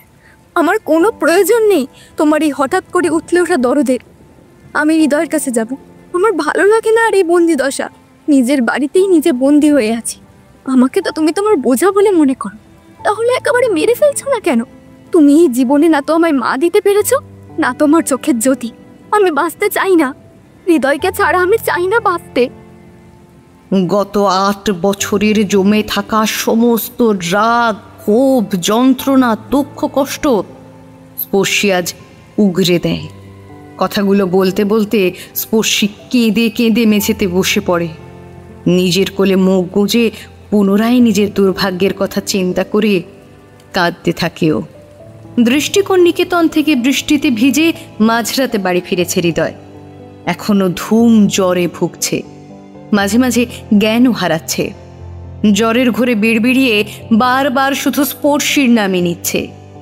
যত দিন যাচ্ছে হৃদয়ের শারীরিক অবস্থার ততই অবনতি ঘটছে। এসব দেখে হৃদয়ের বাবা আর কোনো ঝুঁকি না নিয়ে তার জ্বরের দিন 2 মধ্যেই হৃদয়কে হাসপাতালে ভর্তি করে। অন্যদিকে স্পর্শীর শারীরিক ও মানসিক অবস্থাও দিন দিন অবনতির পথে হাঁটছে। সে নাওয়া খাওয়া প্রায় ছেড়েই দিয়েছে। প্রায় পুরো দিনটাই ব্যালকনিতে বসে বসে সময় কাটিয়ে দেয়। রুমি বহু চেষ্টা করেও স্পর্শীকে খাওয়াতে পারে না। স্পন্দনবাবু শত মিষ্টি মিষ্টি কথা বলেও স্পর্শীকে খাওয়াতে ব্যর্থ হন। তিনি মনে মনে বড় অনুতপ্ত হন। সত্যি তো, উনি তো স্পর্শীর বাবা হওয়ার কোনো দায়িত্বই পালন করেননি। তাই তিনি যথাসাধ্য চেষ্টা করছেন স্পর্শীর দৃষ্টি ফিরিয়ে আনার। উনি নিজের কন্ট্যাক্ট লাগিয়ে স্পর্শীর চোখের জন্য উপযুক্ত কর্নিয়ার খোঁজ করতে থাকেন নানান আই ব্যাংকে। টানা 2 দিন হাসপাতালে নানা স্যালাইন, মেডিসিন, ইঞ্জেকশন সহ নানা চিকিৎসার পরে হৃদয়ের জ্ঞান ফেরে। জ্ঞান ফেরার পর হৃদয় নিজেকে হাসপাতালের প্রাইভেট ক্যাবিনের বিছানায় আবিষ্কার করে। হৃদয়ের বাবা ওর মাথায় হাত বুলিয়ে জিজ্ঞাসা করেন, হৃদয়, এখন তোমার কেমন লাগছে? হৃদয় ওর বাবার মুখের দিকে তাকিয়ে দেখে তার মুখ ক্লান্তি, মানসিক যন্ত্রণা, চিন্তায় চিন্তায় একেবারে বিষণ্ণ বিদীর্ণ হয়ে গেছে। ও মনে মনে ভাবতে থাকে, বাবা এত দুশ্চিন্তা করে কান্নাকাটি করেছে, তাহলে স্পর্শী কতই না কান্নাকাটি করেছে, কতই না পাগলামো করেছে। স্পর্শীর বাবা ও সৎমা ওকে আবার মেরেছে, অত্যাচার করেছে। এইসব ভাবতে ভাবতে হৃদয় ছোট করে বাবাকে জবাব দেয়, ভালো। এভাবে আর কতদিন চলবে হৃদয়? তোমাকে এবার বাঁচতে হলে সার্জারিটা তো করতে হবে। আগে আমি বলেছিলাম যে তোমার হাতে 3 মাস সময় আছে। সেই হিসাব করে তোমার এখনো 13 দিন সুস্থ থাকার কথা। কিন্তু তোমার শারীরিক অবস্থা যেভাবে দিন দিন খারাপের দিকে এগোচ্ছে, সেই দিক থেকে দেখা গেলে তোমায় আগামী 7 দিনের মধ্যেই ব্রেন সার্জারিটা করাতে হবে, ইমিডিয়েটলি। এর চেয়েও যদি বেশি দেরি করো তাহলে সব আস্তে আস্তে আমাদের হাতের বাইরে চলে যাবে। ডক্টর মিত্র দুঃখ প্রকাশ করে বলেন। হৃদয় দুর্বল কণ্ঠে জিজ্ঞাসা করে, আপনি গ্যারান্টি দিয়ে বলতে পারেন যে অপারেশনটা করালে আমি পুরনো কোনো স্মৃতি ভুলবো না? একদমই না, আমি এমন গ্যারান্টি দিতে পারবো না। হয় তুমি কোমায় চলে যাবে, নয়তো মেমোরি লস। তবে আমিও সার্জারিটা করাবো না, মরে যাব, তাও ভালো। হৃদয়ের চোখের কোণ থেকে জল খসে পড়ে। ও মনে মনে বলে, স্পর্শকে নিজের মন থেকে মুছে কিভাবে বাঁচবো আমি? হৃদয়ের বাবা হিরণময় বাবু এবং ডক্টর মিত্র বারবার হৃদয়কে সার্জারি করানোর বিষয়ে রাজি করিয়ে উঠতে পারেন না। অপরদিকে না খেয়ে দিয়ে স্পর্শী দিনকে দিন আরও দুর্বল হয়ে পড়ছে। দুর্বলতার কারণে ঘন ঘন জ্ঞান হারাচ্ছে। বাথরুমে যেতে গিয়ে হঠাৎই বিছানা থেকে নামতে গিয়ে হুড়মুড়িয়ে টি টেবিলের ফুলদানি নিয়ে হুমড়ি খেয়ে পড়ে। ফুলদানি ভেঙে চতুর্দিকে কাঁচের টুকরোগুলো ছড়িয়ে পড়েছে। একা একা উঠে দাঁড়াতে গিয়ে স্পর্শীর মাথাটা কেমন জানি চক্কর দিয়ে ওঠে। ও ফুলদানির ভাঙা অংশগুলোর উপরেই মুখ থুবড়ে পড়ে। কাঁচের ধারালো অংশে স্পর্শীর কপালের কেটে ছিঁড়ে ঘটে রক্তারক্তিকাণ্ড। ওর চেহারার বাম পাশ লালাভ বর্ণ ধারণ করেছে রক্তের ছাপে। কিছু একটা পড়ে যাওয়ার শব্দ শুনতে পেয়ে সকলে ছুটে আসে স্পর্শীর ঘরে। মাথায় ক্ষত নিয়ে স্পর্শীকে জ্ঞান হারিয়ে মেঝেতে পড়ে থাকতে দেখে রুমি বিচলিত হয়ে দৌড়ে যায় ওর কাছে। স্পর্শীর মাথাটা নিজের কোলে তুলে রুমি ভয় কেঁদে ফেলে। স্পন্দনবাবু স্পর্শীকে সময় নষ্ট না করে সিটি হসপিটালে ভর্তি করেছেন। ডাক্তার স্পর্শীর পরীক্ষণ করে বলেন, না খাওয়া দাওয়ার ফলে ও খুব দুর্বল হয়ে পড়েছে। স্যালাইন দিয়েছি, আশা করিও ধীরে ধীরে সুস্থ হয়ে যাবে। বহুদিন ধরে কোনো খাবার খাচ্ছে না, মানেও মানসিকভাবে প্রচণ্ড বিধ্বস্ত। মানসিক অবসাদ থেকে ও যদি বেরোতে না পারে তাহলে ওকে শারীরিকভাবে সুস্থ করাটা খুব কঠিন হয়ে পড়বে। বিকেল গড়িয়ে সন্ধে আর সন্ধে গড়িয়ে রাত হয়েছে। স্পর্শী এখনো জ্ঞান হারিয়েই হাসপাতালের বিছানায় পড়ে আছে। এখন ওর স্যালাইন চলছে, তবে হৃদয় এখন কিছুটা সুস্থ। হাসপাতালের করিডোর দিয়ে একটু হাঁটাহাঁটি করছে। সারাক্ষণ কি আর শুয়ে থাকতে ভালো লাগে? আচমকায় হৃদয়ের নজর পড়ে ওই একই করিডোরে থাকা একটা কেবিনের কাঁচের দরজার অপর পাশে বিছানায় শুয়ে থাকা একটা চেনা মুখের দিকে। এটা আর অন্য কেউ নয়, হৃদয়ের ভালোবাসার মানুষ স্পর্শী। অর্থাৎ কাকতালীয়ভাবে ওদের দুজনকে একই হাসপাতালে ভর্তি করা হয়েছে। আগুপিছু না ভেবে কোনো দিকে না তাকিয়ে হৃদয় সোজা ঢুকে পড়ে কেবিনের ভেতর। স্পর্শীর হাতে স্যালাইনের নল লাগানো। ও এখন গভীর ঘুমে আচ্ছন্ন। হৃদয় বিছানার কাছে এসে স্পর্শীর মাথায় হাত রাখে। না খেয়ে দিয়ে স্পর্শীর মুখখানা একেবারে শুকিয়ে গেছে। চোখের নিচে কালো দাগ পড়েছে। ঠোঁটের কোণটায় এখনো লাল কাটা দাগ স্পষ্ট। কপালে বাঁধা মোটা ব্যান্ডেজ। হৃদয় স্পর্শীর কানে ফিসফিস করে জিজ্ঞাসা করে, স্পর্শী, কি হয়েছে তোমার? ঘুমের মধ্যে স্পর্শীর ঠোঁট জোড়া আপনা আপনি কেঁপে ওঠে। খুব অস্পষ্ট স্বরেও উচ্চারণ করে। স্পর্শীর কণ্ঠস্বর এতটাই ক্ষীণ ছিল যে হৃদয়ের কান অবধি সে ডাক পৌঁছায় না।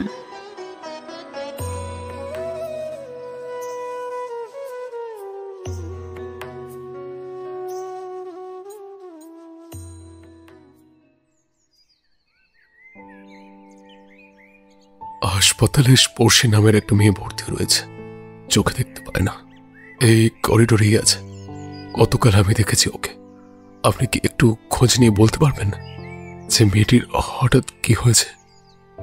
হৃদয়ের এহেন অদ্ভুত আবদারে ডক্টর মিত্র খানিকটা আশ্চর্য হলেও উনি বলেন, আচ্ছা, আমি দেখছি। হৃদয়কে রুটিন চেক আপ করে ডক্টর মিত্র বেরিয়ে পড়েন কেবিন থেকে। কিছুক্ষণ বাদে হৃদয়ের কেবিনে একজন নার্স আসে, যাকে সম্ভবত ডক্টর মিত্র স্পর্শীর খবর তার কাছ অবধি পৌঁছে দেওয়ার জন্য পাঠিয়েছেন। স্পর্শী বলে মেয়েটা গত 4 দিন ধরে ভালো করে কিছুই খাচ্ছিল না বললে ভুল হবে। খাওয়া দাওয়া ছেড়ে দিয়েছিল, চুপচাপ ঘরের কোণে বসে থাকতো, কারোর সাথে কথা বলতো না। না খেয়ে খেয়ে দুর্বলতার কারণে জ্ঞান হারিয়েছিল। ওর বাবা কাল ওকে হাসপাতালে ভর্তি করেছে। মেয়েটা আজ সকালে ঘুম থেকে উঠেও কিছুই খেতে চাইছে না। সবাই অনেক চেষ্টা করেছে, কিন্তু কোনো লাভ হয়নি, গুম মেরে বসে আছে। নার্স এক নাগাড়ে কথাগুলো বলে। আমাকে একটু ওর কাছে নিয়ে যেতে পারবেন? আমি না গেলে ও কিছুই খাবে না। হৃদয় অনুরোধ করে বলে। নার্সের সাহায্য নিয়ে হৃদয় স্পর্শীর কেবিনে যায়। স্পর্শী বিছানার এক কোণে নিষ্প্রাণ চেহারায় গুটিসুটি মেরে শুয়ে আছে। হৃদয় গিয়ে স্পর্শীর মাথায় হাত রেখে জিজ্ঞাসা করে, খাচ্ছ না কেন? না খেয়ে দিয়ে কেন শরীর খারাপ করলে? আমাকে কষ্ট না দিলে তোমার ভালো লাগে না? স্পর্শী চেনে এই স্পর্শ, ও চেনে এই কণ্ঠস্বর। সব থেকে বড় চেনা হলো যে ওর হৃদস্পন্দন যেন অন্য সময়ের তুলনায় একটু বেশি দ্রুত গতিতে ধুকপুক ধুকপুক করছে, যা জানান দিচ্ছে ওই হৃৎপিণ্ডে বসবাস করা মানুষটি এখন ওর কাছে এসেছে। সে ব্যক্তি আর অন্য কেউ নয়, স্পর্শীর ভালোবাসা হৃদয়। স্পর্শী লাফ দিয়ে উঠে বসে বিছানায়, ও রীতিমতো ঝাঁপিয়ে পড়ে হৃদয়ের বুকে। হৃদয়ও পরম আবেশে জড়িয়ে নেয় স্পর্শীকে। স্পর্শী হৃদয়ের বুকে মুখ গুঁজে কেঁদে ওঠে। তুমি কোথায় চলে গিয়েছি? এতদিন আমার সাথে দেখা করোনি কেন? বাবা তোমায় অনেক মেরেছে, তাই না? না না, আমি নিজেই চলে এসেছিলাম, আমার সাথে কেউ কিছু করেনি। তাহলে তুমি এতদিন আমার সাথে দেখা করতে এলে না কেন? কত দিন হয়ে গেছে, তবুও তুমি আমার সাথে একটু কথা বলোনি কেন? আমার কিছু ইম্পর্টেন্ট কাজ ছিল, কিন্তু আমি চাইনি বলে তুমি না খেয়ে থাকবে। হ্যাঁ, এটা তো ঠিক কথা নয় স্পর্শী, তুমি এটা একদম ঠিক কাজ করোনি। আমি কিন্তু তোমার উপর এবার খুব রাগ করেছি। তাহলে তুমি কি করবে? রেগে গেলে তো তুমি হুট করেই কিস করে দাও, সেটাই আবার করবে নাকি? স্পর্শী দুষ্টুমি করে হেসে বলে। ওর কথা শুনে হৃদয়ও হেসে ফেলে। তুমি তো খুব দুষ্ট হয়ে গেছো দেখছি।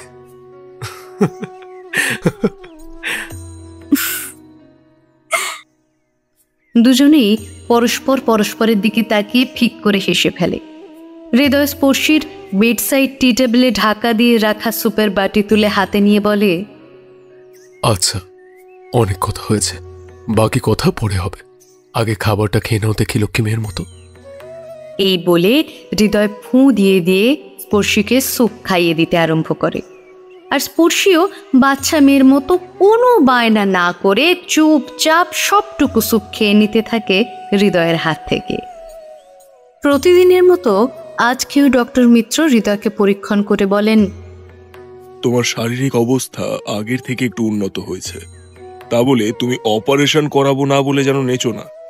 তোমার বেঁচে থাকা বা না থাকার উপর নির্ভর করছে তোমার বাবার বাকি জীবনটা।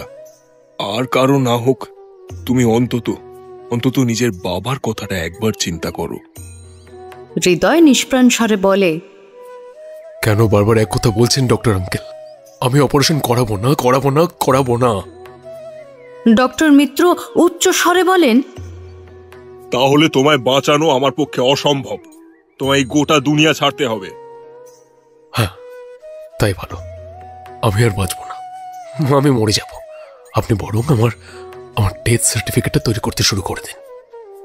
ডক্টর মিত্র এবার বিরক্ত হয়ে বলে ওঠেন, যা ভালো বোঝো তাই করো। এই বলে ডক্টর মিত্র গট গট করে কেবিন থেকে বেরিয়ে যান। হৃদয় বাইরে জানলার দিকে তাকিয়ে আপন মনে বলে ওঠে, আর কয়েকদিন মাত্র, তারপর মা আমি আমি তোমার কাছে চলে যাব। কথাটা বলতে বলতেই আকাশের দিকে হাত বাড়ায় ও। ওই তোর আকাশে চলে যাব তোমার কোলে।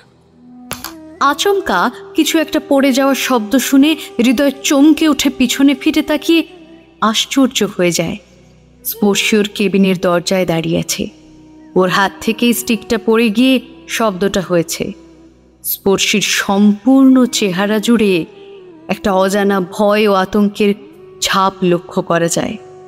সময় নষ্ট না করেই হৃদয় ছুটে যায় স্পর্শীর কাছে। স্পর্শীর হাত ধরে ধীরে ধীরে হাঁটিয়ে ওকে বিছানায় বসিয়ে প্রশ্ন করে, আরে কি ব্যাপার স্পর্শী, তুমি হঠাৎ এখানে? নার্সকে খবর দিলেই তো আমি চলে যেতাম তোমার কাছে। স্পর্শী নিষ্প্রভ স্বরে বলে, এখানে না আসলে তো জানতেই পারতাম না যে তুমি আমার থেকে কত বড় সত্যিটাই না লুকিয়েছ। তুমি আমার সাথে এমনটা করতে পারলে রিত? স্পর্শীর কথাগুলো শুনে হৃদয়ের বুকের ধরফরানি বেড়ে যায়। তবে কি স্পর্শী সবটা শুনে ফেলল? ও কি জেনে গেল হৃদয়ের শরীরে বসবাসরত মারণ ব্যাধির কথা? কি সত্যি? সেই সত্যি যেটা সবাই জানে, শুধু আমি জানি না। তোমার কি হয়েছে রিত? কেন তোমায় আকাশের তারা হয়ে যেতে হবে? ডক্টর আঙ্কেল তোমায় কিসের অপারেশন করার জন্য জোর করছিলেন? আমার মা তো আমাকে অনেকদিন আগেই ছেড়ে চলে গেছে রিত। এখন তুমিও আমাকে ছেড়ে চলে যাবে? তোমরা সবাই আমাকে ছেড়ে চলে গেলে আমি কি করে বাঁচবো একটু বলো তো?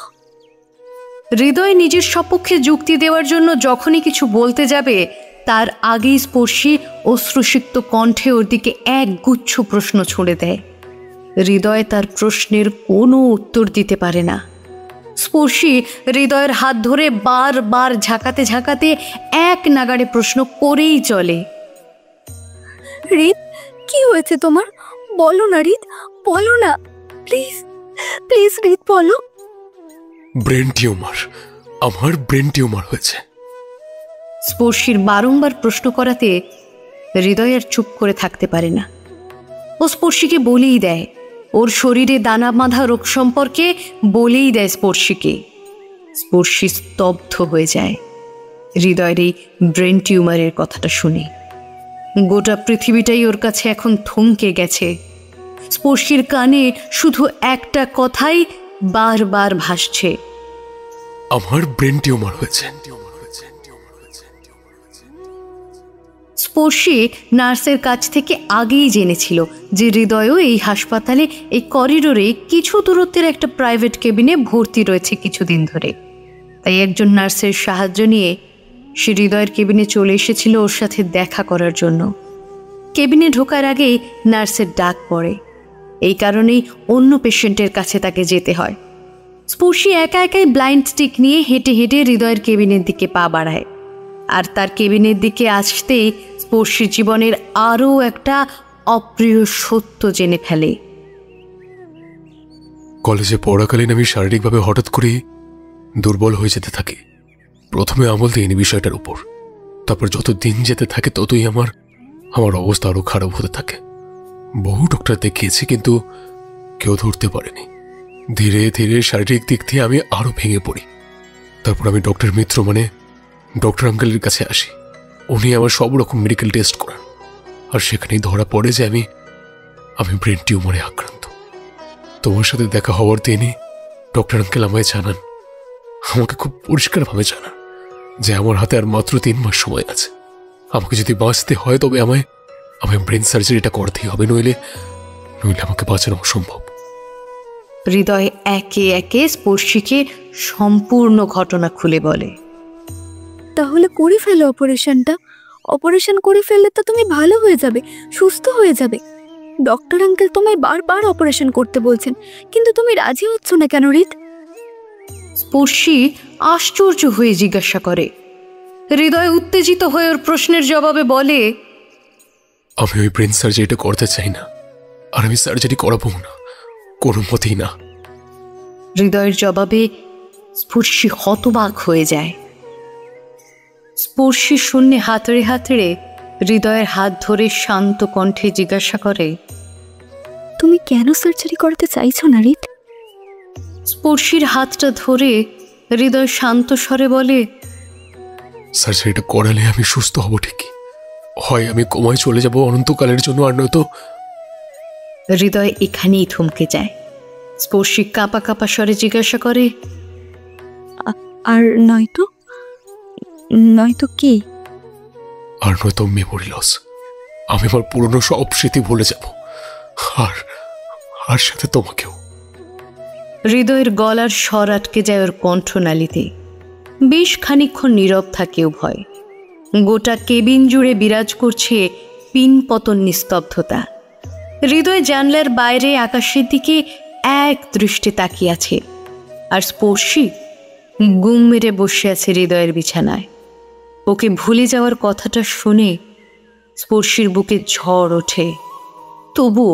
তবুও সে নিজেকে শান্ত করে নীরবতা ভঙ্গ করে বলে ওঠে, হৃদয়, প্রয়োজন পড়লে তুমি ভুলে যাও আমাকে, তবুও দয়া করেই অপারেশনটা করাও প্লিজ। হৃদয়ের হৃদয়টাই যেন থমকে যায় স্পর্শীর উচ্চারিত বাক্যটি ওর কান অবধি পৌঁছতে। স্পর্শী ওর ভালোবাসার মানুষকে ওকেই ভুলে যাওয়ার পরামর্শ দিচ্ছে শুধুমাত্র ওর মনের মানুষটাকে বাঁচানোর জন্য।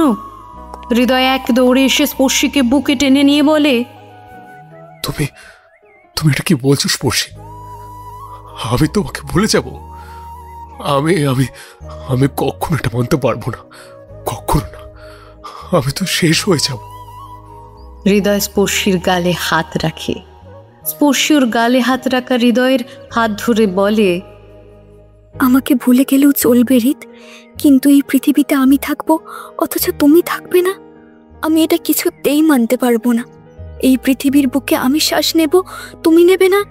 আমি একা একা কিভাবে বাঁচবো রিত? হৃদয় স্পর্শীকে নিজের বুকে আষ্টে পৃষ্ঠে জড়িয়ে ধরে বলে, আচ্ছা ঠিক আছে, আমি অপারেশনটা করাবো, কিন্তু যতটুকু সময় আমরা একসাথে আছি ততটুকু সময় আমরা ভালোভাবে কাটাবো, একসাথে সময়টা উপভোগ করব।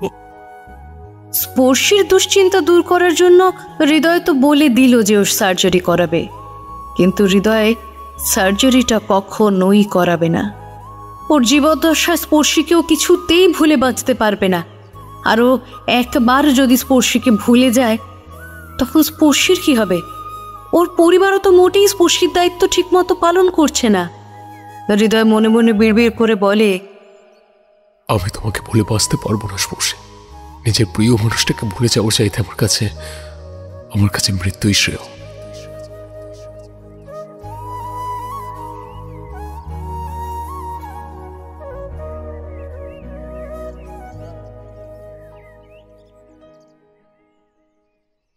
স্পর্শীর শারীরিক অবস্থা আগের থেকে এখন অনেক উন্নত। এই খবর হাসপাতাল থেকে স্পর্শীর বাবা স্পন্দনবাবুকে দেওয়া হয়। উনি ওকে দেখতে হাসপাতালে আসেন। স্পর্শীকে চুপচাপ বিছানার ওপর কাঠের পুতুলের মতো বসে থাকতে দেখে স্পন্দনবাবুর বিছানার কাছে থাকা টুলে এসে বসেন। উনি অনুতপ্ত হয়ে স্পর্শীকে বলেন, আমি জানি রে মা, তুই এই 8 বছর অনেক কষ্ট সহ্য করেছিস। তোকে আমি না দিতে পেরেছি সঠিক ভালোবাসা, না দিতে পেরেছি একটা স্নেহময়ী মা, আর না দিতে পেরেছি এক মুঠো সুখ।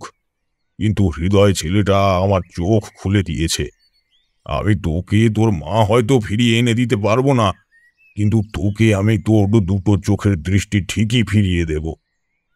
নিজের দৃষ্টিহীন 2 চোখে পুনরায় দৃষ্টি প্রতিষ্ঠা হবে শুনে স্পর্শীর চেহারা উচ্ছ্বাসে চকচক করে ওঠে। ও আনন্দে আত্মহারা হয়ে ওঠে। কি সত্যি? আমি আবার 2 চোখে দেখতে পাবো? তুমি সত্যি বলছো? হ্যাঁ রে মা, আমি আই ব্যাংকে কথা বলেছি। ওরা একজন সদ্য মৃত ছেলের কার্নিয়া জোগাড় করেছে, যা তোর ব্লাডের সাথে সম্পূর্ণ মিলে গেছে। আমি ওই কার্নিয়া তোর চোখে প্রতিস্থাপন করার ব্যবস্থা করছি। তোর এই কার্নিয়া ট্রান্সপ্লান্টের সার্জারিটা করলে তুই আবারও আগের মতো স্পষ্ট দেখতে পাবি। আই সার্জনের সাথে এই বিষয়ে কথাও বলেছি। স্পন্দনবাবু স্পর্শীর আনন্দ দেখে নিজেও খুশি হন। স্পর্শী উত্তেজিত হয়ে জিজ্ঞাসা করে, কবে হবে আমার কর্নিয়া ট্রান্সপ্লান্ট? সপ্তাহ খানেক বাদে। স্পন্দনবাবুর উত্তর শুনে স্পর্শী মনে মনে কিছু একটা ভাবে। 1 সপ্তাহ বাদে? ততদিনে তো হৃদয়ের ব্রেন সার্জারির ডেট চলে আসবে। না না, আমাকে তার আগেই নিজেরই কর্নিয়া ট্রান্সপ্লান্ট করাতে হবে। কথাগুলো মনে মনে ভেবে স্পর্শী উদ্বিগ্ন হয়ে ওর বাবাকে বলে, না, একদম নয়। তুমি সার্জনের সাথে কথা বলো, আমি কালই অপারেশন করাবো। কালই? এত তাড়াহুড়োর কি আছে মা তোর? স্পন্দনবাবু স্পর্শীর আবদার শুনে আশ্চর্য হন। তুমি কি চাও আমি আবার চোখে দেখতে পাই? হ্যাঁ চাই তো, আলবাত চাই। তাহলে কালই অপারেশনের ব্যবস্থা করো, না হলে কিন্তু আমি আবার খাওয়া দাওয়া ছেড়ে দেব। স্পন্দনবাবু স্পর্শীর আনন্দ মাখা কণ্ঠে আচমকা হুমকির আভাস পান। উনি এক বাক্যে স্পর্শীর কথা মেনে নিয়ে বলেন, আচ্ছা আচ্ছা ঠিক আছে, আমি সার্জনের সাথে কথা বলছি যাতে কাল দুপুরেই তোর অপারেশনটা করিয়ে নেওয়া যায়। এবার তুই খুশি তো? আগামীকালই স্পর্শীর চক্ষু প্রতিস্থাপনের প্রক্রিয়া সমাপ্ত হলেই ও হৃদয়কে দেখতে পাবে। এটা ভেবেই স্পর্শীর মুখমণ্ডল পুনরায় উজ্জ্বল হয়ে ওঠে। ও উচ্ছ্বসিত কণ্ঠে বলে ওঠে, হ্যাঁ, আমি খুব খুশি।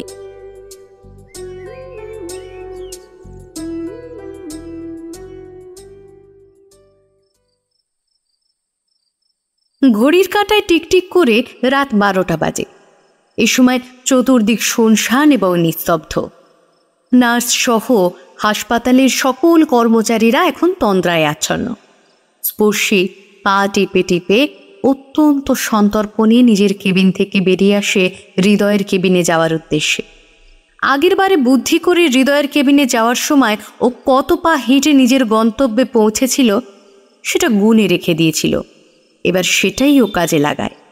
ফাঁকা করিডরে ব্লাইন্ড স্টিক হাতে একাকী হেঁটে হৃদয়ের কেবিনের কাজটায় আসতেই হঠাৎ করিডোরে থাকা লোহার চেয়ারের কোনায় হোঁচট খেয়ে মুখ থুবড়ে পড়ে যাচ্ছিল স্পর্শী।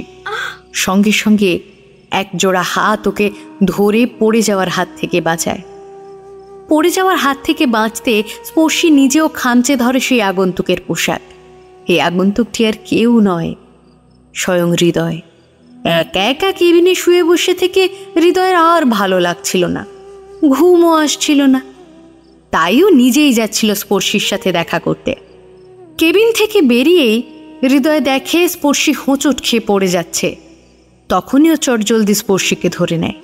হৃদয় স্পর্শীকে নিজের কেবিনের ভেতরে নিয়ে এসে রাগান্বিত কণ্ঠে জিজ্ঞাসা করে, তোমার এখানে আসার কি প্রয়োজন ছিল? হ্যাঁ, আমি তো এইমাত্র যাচ্ছিলাম। আমিও একা একা আসতে পারি। হ্যাঁ হ্যাঁ, সে তো এই দেখতেই পেলাম। এখনই হোঁচট খেয়ে তুমি শুয়ে পড়েছিলে করিডোরে। আমি না ধরলে কি হতো বলো তো? পড়ে যেতাম। এর থেকে বেশি কি কিছু হতো? এমনিতেও তুমি সার্জারি করাবে না বলছো, এরপর তুমি চলে গেলে আমায় কে সামলাবে? কে ধরে ধরে আমায় সব জায়গায় নিয়ে যাবে বলো তো? স্পর্শীর প্রশ্নগুলো শুনে হৃদয় কয়েক সেকেন্ডের জন্য স্তব্ধ হয়ে যায়। ও ইতস্তত করে বলে, আমি তো তোমাকে বললাম যে আমি অপারেশনটা করাবো। মিথ্যে কথা। তুমি আমায় ভোলানোর জন্য কথা বলছো। স্পর্শী সত্যিটা ধরে ফেলেছে বুঝতে পেরে হৃদয় কপট রেগে বলে, ঠিক আছে, আমি যখন এতই মিথ্যে বলি তখন কি দরকার আছে একজন মিথ্যেবাদীর সাথে কথা বলার, দেখা করতে আসার?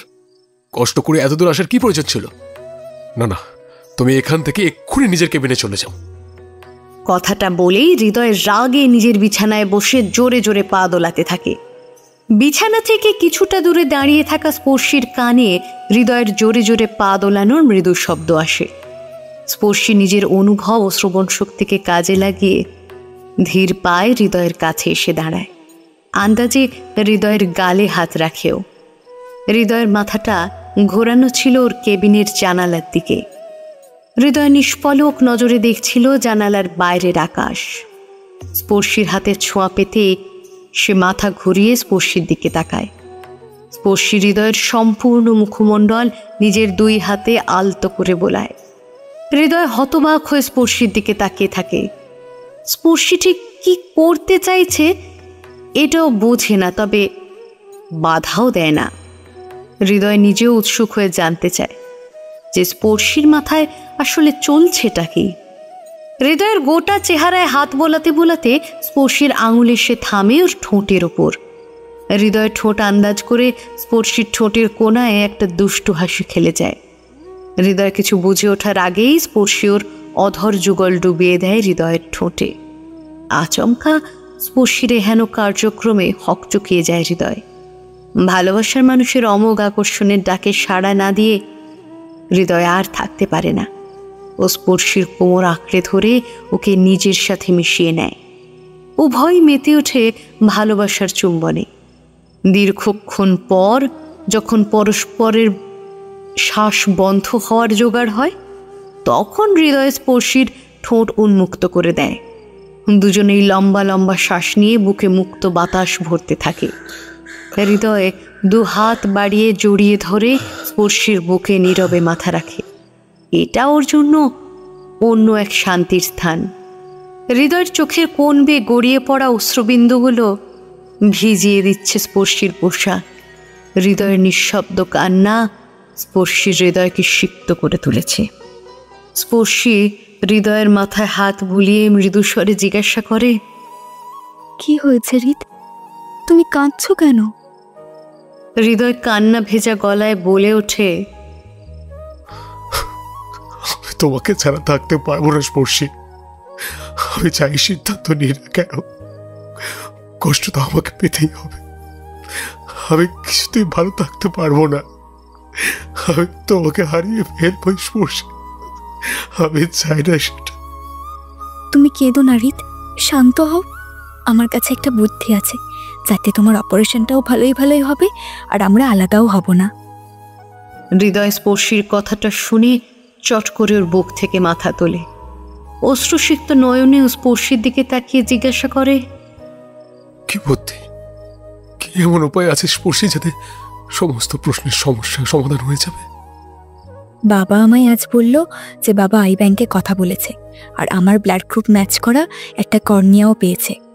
আমার চোখের অপারেশনটা হয়ে গেলে আমি তখন চোখে দেখতে পাবো, আর তোমাকে সবার আগে দেখব। তারপর তোমায় আমি চিনে নেব। তোমার অপারেশনের পর তুমি যদি সব ভুলেও যাও, তাহলে তোমায় সব মনে করিয়ে দেওয়ার দায়িত্বটা আমার। আর যদি কোমায় চলে যাও, তবে আমি তোমার বিছানার পাশে বসে থেকে তোমার জ্ঞান ফেরার অপেক্ষা করব। তোমায় গল্প শোনাবো, তোমার সেবা করব। আমার বিশ্বাস তুমি ঠিকই একদিন সুস্থ হয়ে উঠবে। তুমি যখন লম্বা ঘুমের পর চোখ মেলে তাকাবে, তখন আমায় তোমার মাথার পাশেই বসে থাকতে দেখবে। হৃদয় মনে মনে স্পর্শীর বলা কথাগুলো গভীরভাবে চিন্তা করে। সত্যি তো, স্পর্শী যদি নিজের দৃষ্টি ফিরে পেয়ে ওকেও সব মনে করিয়ে দিতে পারে আর হৃদয়ে পুনরায় নিজের স্থান করে নিতে পারে, তাহলে তো আবার সব আগের মতো হয়ে যাবে। এই ভেবে হৃদয় বুকে একটু বল পায়। ও একটু হেসে জিজ্ঞাসা করে, কবে তোমার কর্নিয়া ট্রান্সপ্লান্টটা কবে? কালই। আমি বাবাকে বলেছি কালকেই সার্জারিটা করাবো। তারপর তো আবার তোমার ব্রেন সার্জারির ডেট চলে আসবে। আমাকে তো তোমার অপারেশনের আগে তোমায় দেখতে হবে। আমি যতদূর জানি কর্নিয়া ট্রান্সপ্লান্টের পরপরই কিন্তু চোখ খুলে দেওয়া যায় না। কমপক্ষে একদিন তোমার চোখে ব্যান্ডেজ থাকবে। স্পর্শী হৃদয়কে জড়িয়ে ধরে বাচ্চাদের মতো করে জিজ্ঞাসা করে, তুমি কি ততদিন একটু অপেক্ষা করতে পারবে না হৃদ? হৃদয় স্পর্শীকে আষ্টে পৃষ্ঠে জড়িয়ে ধরে বলে ওঠে, যতক্ষণ আমার শ্বাস থামছে ততক্ষণ আমি তোমার জন্য অপেক্ষা করব। আগের দিনের রাতটা স্পর্শী আর হৃদয় গল্প করেই কাটিয়ে দেয়। দুপুরবেলায় যথাসময় অপারেশন থিয়েটারে অপারেশনের পোশাক পরিয়ে হুইল চেয়ারে বসিয়ে স্পর্শীকে নিয়ে যাওয়া হয়। ওটি রুমে যাওয়ার আগে স্পর্শী বারবার হৃদয়ের হাত চেপে ধরে বলেছিল, জ্ঞান ফিরেই আমি প্রথমে তোমার সাথে কথা বলতে চাই হৃদ। চোখের ব্যান্ডেজ খোলার পরেও আমি প্রথমে তোমাকেই দেখতে চাই হৃদ। হৃদয় স্পর্শীর হাত ধরে ওকে আশ্বাস দিয়ে বলেছিল, হ্যাঁ, তুমি যা বলছো তাই হবে। আমি তোমার জন্য বাইরে অপেক্ষা করব। যথারীতি স্পর্শীর অপারেশন শুরু হয়। আই সার্জন ওটিতে ঢোকার আগে জানান যে অপারেশন শেষ হতে অন্তত 1 থেকে 2 ঘন্টা সময় লাগবে।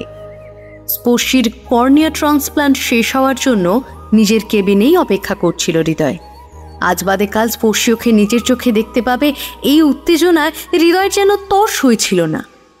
কিন্তু সময় যত এগোতে থাকে হৃদয়ের শারীরিক অবস্থার ততই অবনতি হতে থাকে। আচমকা হৃদয়ের ভয়ানকভাবে মাথার যন্ত্রণা আরম্ভ হয়। যন্ত্রণায় ছটফট করতে করতে হৃদয় নিজের বিছানায় শুয়ে কাতরাতে থাকে। আগেও ওর এমন ধরনের প্রাণ অতিষ্ঠ করা মাথা ব্যথা করতো, কিন্তু এইবারের মাথা যন্ত্রণা আগের বারের থেকেও ভয়ানক। এই যেন হৃদয়ের প্রাণ পাখি টেনে হিঁচড়ে বার করে আনবে। বিছানায় ছটপট করতে করতে হৃদয় মনে মনে ভাবে,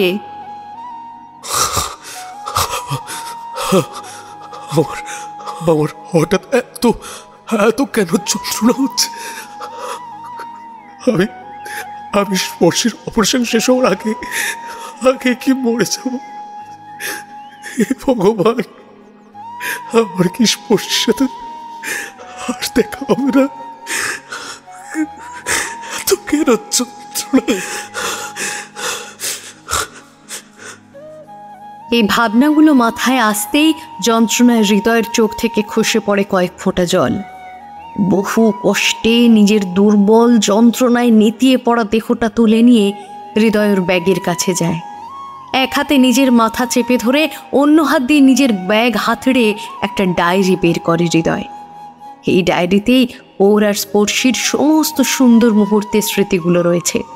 স্পর্শীর সাথে ঘুরতে যাওয়া থেকে একসাথে খাওয়া দাওয়া করা, সমস্ত হৃদয় স্পর্শ করা স্মৃতির কথা হৃদয় এখানে ছবি সহ লিখে রেখেছিল। হৃদয় ডায়েরিটা চেপে ধরে শুধুমাত্র। মাথায় প্রাণ বার করে দেওয়া যন্ত্রণা নিয়ে মনের জোরে ধীর পায়ে পা বাড়ায় স্পর্শীর কেবিনের দিকে। স্পর্শীর অপারেশন শেষ হওয়ার আগে কিংবা স্পর্শীর চোখের ব্যান্ডেজ খোলার আগে হৃদয়ের যদি প্রাণ সংশয় হয় বা অচেতন থাকে কিংবা সব ভুলে যায়, তবে এই ডায়েরি একমাত্র ভরসা। ওদের মধ্যেকার সব স্মৃতিকে জাগিয়ে তুলে আবারও উভয়ের এক হওয়ার। এই ডায়েরির মাধ্যমে স্পর্শী হৃদয়কে চিনতে পারবে। কিন্তু ভাগ্যের নির্মম পরিহাসে হৃদয়ের আর স্পর্শীর কেবিন অবধি যাওয়া হয় না। নিজের মনস্কামনা অপূর্ণই থেকে যায়। হৃদয়ের 2 চোখের দৃষ্টি ক্রমশ ঘোলাটে হয়ে যায়। ওর হাত থেকে ডায়েরিটা একসময় মেঝেতে আছড়ে পড়ে। হৃদয় ডায়েরির পাশেই মেঝেতে লুটিয়ে পড়ে যায়। জ্ঞান হারানোর আগের মুহূর্তেও হৃদয় ডায়েরিটাকে নিজের কাজ ছাড়া করতে চায় না, টান মেরে নিজের কাছে নিয়ে আসে। করিডোরে হৃদয়কে পড়ে থাকতে দেখে হাসপাতালের কর্মচারীদের মধ্যে হই হই পড়ে যায়। সকলে মিলে হৃদয়কে তুলে ওর কেবিনে নিয়ে গিয়ে বিছানায় শুইয়ে দেয়। হৃদয় তখনও বাম হাতে চেপে ধরেছিল ডায়েরিটা। একজন নার্স হৃদয়ের হাত থেকে ডায়েরিটা ছাড়িয়ে নিয়ে নিজের ব্যাগেতেই পুনরায় ঢুকিয়ে দেয়। অন্য নার্সরা খবর দেয় ডক্টর মিত্রকে। উনি হৃদয়ের জ্ঞান হারানোর খবর পেয়ে দৌড়ে আসেন ওর কেবিনে। হৃদয়কে পরীক্ষণ করে নার্সদের ওকে যত তাড়াতাড়ি সম্ভব অপারেশন থিয়েটারে নিয়ে যেতে আদেশ দেন। হৃদয়ের বাবা হিরণময় বাবুকেও জরুরি তলব করা হয়। ওনাকে ফোন কলের মাধ্যমে হাসপাতাল থেকে জানানো হয়, এই মুহূর্তেই হৃদয়ের ব্রেন সার্জারিটা করাতে হবে, নাহলে হৃদয়কে আর বাঁচানো যাবে না। হিরণময়বাবু সময় নষ্ট না করে হাসপাতালে এসে বন্ড সাইন করে হৃদয়ের অপারেশনের জন্য ডক্টর মিত্রকে অফিসিয়ালি অনুমতি দিয়ে দেন। অতঃপর 1.5 থেকে 2 ঘন্টার মধ্যে স্পর্শীর কর্নিয়া ট্রান্সপ্ল্যান্টের সার্জারি সফলভাবে সম্পূর্ণ হয়। জ্ঞান ফেরার পর থেকে স্পর্শী হৃদয়ের সাথে কথা বলার জন্য উদ্বিগ্ন হয়ে ওঠে। ও বারবার স্পন্দনবাবু সহ নার্সদের অনুরোধ করতে থাকে একবার হৃদয়কে ডেকে দেওয়ার জন্য। নিশ্চয়ই হৃদয়ও অধীর আগ্রহে অপেক্ষা করছে স্পর্শীর জন্য। কিন্তু স্পর্শী তো এখনো জানেই না যে হৃদয় জীবন আর মৃত্যুর মাঝে ঝুলছে। স্পর্শী অসুস্থ শরীরেই হৃদয়ের কেবিনে যাওয়ার জন্য রীতিমতো জেদ করতে থাকে। অবশেষে স্পর্শীকে শান্ত করতে একজন বলেই ফেলে, হৃদয় তোমার কেবিনে যেতে গিয়েই করিডোরেই জ্ঞান হারিয়ে পড়েছিল। হাসপাতালের কর্মরত কর্মচারীদের চোখে পড়তেই ওরা হৃদয়কে কেবিনে নিয়ে আসে। ডক্টর মিত্র চেক আপ করে জানিয়েছিলেন যে হৃদয়ের ব্রেন সার্জারিটা ইমিডিয়েটলি না করালে ওকে বাঁচানো অসম্ভব হয়ে যাবে। হৃদয় এখন অপারেশন থিয়েটারে মৃত্যুর সাথে পাঞ্জা লড়ছে। ওর কন্ডিশন খুব ক্রিটিক্যাল, কি হবে না হবে বলা যাচ্ছে না। স্পর্শী হৃদয়ের অপারেশন থিয়েটারে থাকার কথা শুনে চমকে ওঠে। হৃদয়ের কাছে তো এখনো কিছুদিন সময় ছিল, তাহলে হঠাৎ কি এমন হলো? সার্জারি হওয়ার ঘটনাটা শুনে স্পর্শী যতটা না বিচলিত হয়েছে, তার থেকে বেশি ওর ক্রিটিক্যাল কন্ডিশন সম্পর্কে শুনে আরও উত্তেজিত হয়ে পড়ে। স্পর্শী রীতিমতো চিৎকার চেঁচামেচি করতে শুরু করেছে হৃদয়ের কাছে যাওয়ার জন্য। কোনো নার্স ওকে সামলে উঠতে পারছে না, এমনকি স্পর্শীর বাবাও না। একসময় স্পর্শী টানাটানি করে অপারেশনের পর ওর চোখে বাঁধা সদ্য করা ব্যান্ডেজটা খুলে ফেলে। স্পর্শী চোখ খুলে কোনো কিছুই স্পষ্ট দেখতে পায় না। ওর সামনে এখন সবকিছুই অস্পষ্ট, আবছা। কর্নিয়া ট্রান্সপ্ল্যান্টের পর কর্নিয়া একটা চোখ থেকে অন্য চোখে এসে ঠিকঠাক মতো অ্যাডজাস্ট করে নেওয়ার আগে স্পর্শী নিজের চোখের ব্যান্ডেজ খুলে জোর জবরদস্তি চারদিকটা দেখার চেষ্টা করে, তবে এতে ফল হয় বিপরীত। স্পর্শী সবার সাথে হাতাহাতি করতে থাকে। এক প্রকার নার্সদের আঁচড়ে কামড়ে বাবাকে ধাক্কা দিয়ে স্পর্শী নিজের কেবিন থেকে তো বেরিয়ে যায়, কিন্তু এরপর কোথায় যাবে সেটা বুঝতে পারে না। তখন ওর চোখের দৃষ্টি ঘোলাটে আর অস্পষ্ট। করিডোরে হাঁটতে গিয়ে বহুবার গুঁতো খাচ্ছে এদিকে ওদিকে, কখনো ডাস্টবিনে ধাক্কা খাচ্ছে তো কখনো ধাক্কা খাচ্ছে করিডোরের ধারে থাকা চেয়ারে। এমন সময় করিডোরে ওর পাশ দিয়ে যাওয়া দুজন নার্সের মুখে স্পর্শী শোনে 3rd ফ্লোরের অপারেশন থিয়েটারে একটা ব্রেন সার্জারি চলছে। স্পর্শী বোঝে এই ব্রেন সার্জারিটা আর কারো নয়, ওর হৃদয়েরই। স্পর্শী তাড়াহুড়ো করে সিঁড়ির কাছে যায়। স্পন্দনবাবু নার্সরা ওকে ধরতে ওর পিছনে দৌড়ে এসেছে। নার্সদের নাগাল থেকে বাঁচতে স্পর্শী তাড়াহুড়ো করে সিঁড়ি দিয়ে নামতে গিয়ে পা ফসকে সিঁড়ি দিয়ে হুড়মুড়িয়ে পড়ে যায়। প্রায় 10টা ধাপ সিঁড়ি থেকে গড়াতে গড়াতে সিঁড়ির একদম শেষ প্রান্তে গিয়ে পড়ে। সিঁড়ির শক্ত রেলিংয়ে বারবার আঘাত লেগে স্পর্শী জ্ঞান হারিয়ে ফেলে। ওর কানের পাশ সিঁড়ির রেলিং বেয়ে গড়িয়ে পড়তে থাকে সতেজ লাল গাঢ় রক্ত। স্পর্শীর এহেন দৃশ্য দেখে নার্সরা কিছু সময়ের জন্য স্তম্ভিত হয়ে যায়। স্পন্দনবাবু আতঙ্কে চিৎকার করে ওঠেন। মেয়ের এই করুণ অবস্থা দেখে যথারীতি হৃদয়ের অপারেশন শেষ করে ডক্টর মিত্র বাইরে আসেন। হিরণময়বাবু অস্থির হয়ে ওটির সামনে পায়চারি করছিলেন। ওটি রুমের নেম প্লেটের লাল আলো নিভে যেতেই উনি হন্যে হয়ে এগিয়ে আসেন ডক্টর মিত্রের কাছে হৃদয়ের শারীরিক অবস্থা জানার জন্য। হৃদয়ের ব্রেন সার্জারি সাকসেসফুল হয়েছে, কিন্তু আমি সন্দেহ করছি ওর শর্ট টার্ম মেমোরি লসও হয়েছে। ও নিজের অতীতের সব কথা ভুলে না গেলেও মাঝের কিছু মাসের স্মৃতি ভুলে গেছে। সেই সূত্রে হৃদয় আপনাকে অবশ্যই চিনতে পারবে, কিন্তু আমি সঠিক বলতে পারছি না। ওর জ্ঞান ফিরলেই সবটা স্পষ্টভাবে জানা যাবে। হৃদয় সুস্থ আছে এবং ওনাকে চিনতে পারবে এই আনন্দে হিরণময় বাবু আনন্দিত হয়ে ভগবানকে ধন্যবাদ জানিয়ে শূন্যে হাত জোড় করে প্রণাম করেন। হৃদয়কে ডক্টর মিত্র কেবিনে শিফট করার অর্ডার দিয়ে বেরিয়ে যান। ঠিক এমন সময় হৃদয়কে ওটি রুম থেকে বার করার সাথে সাথে হুড়মুড়িয়ে নার্সরা স্পর্শীকে ওটিতে নিয়ে যায়।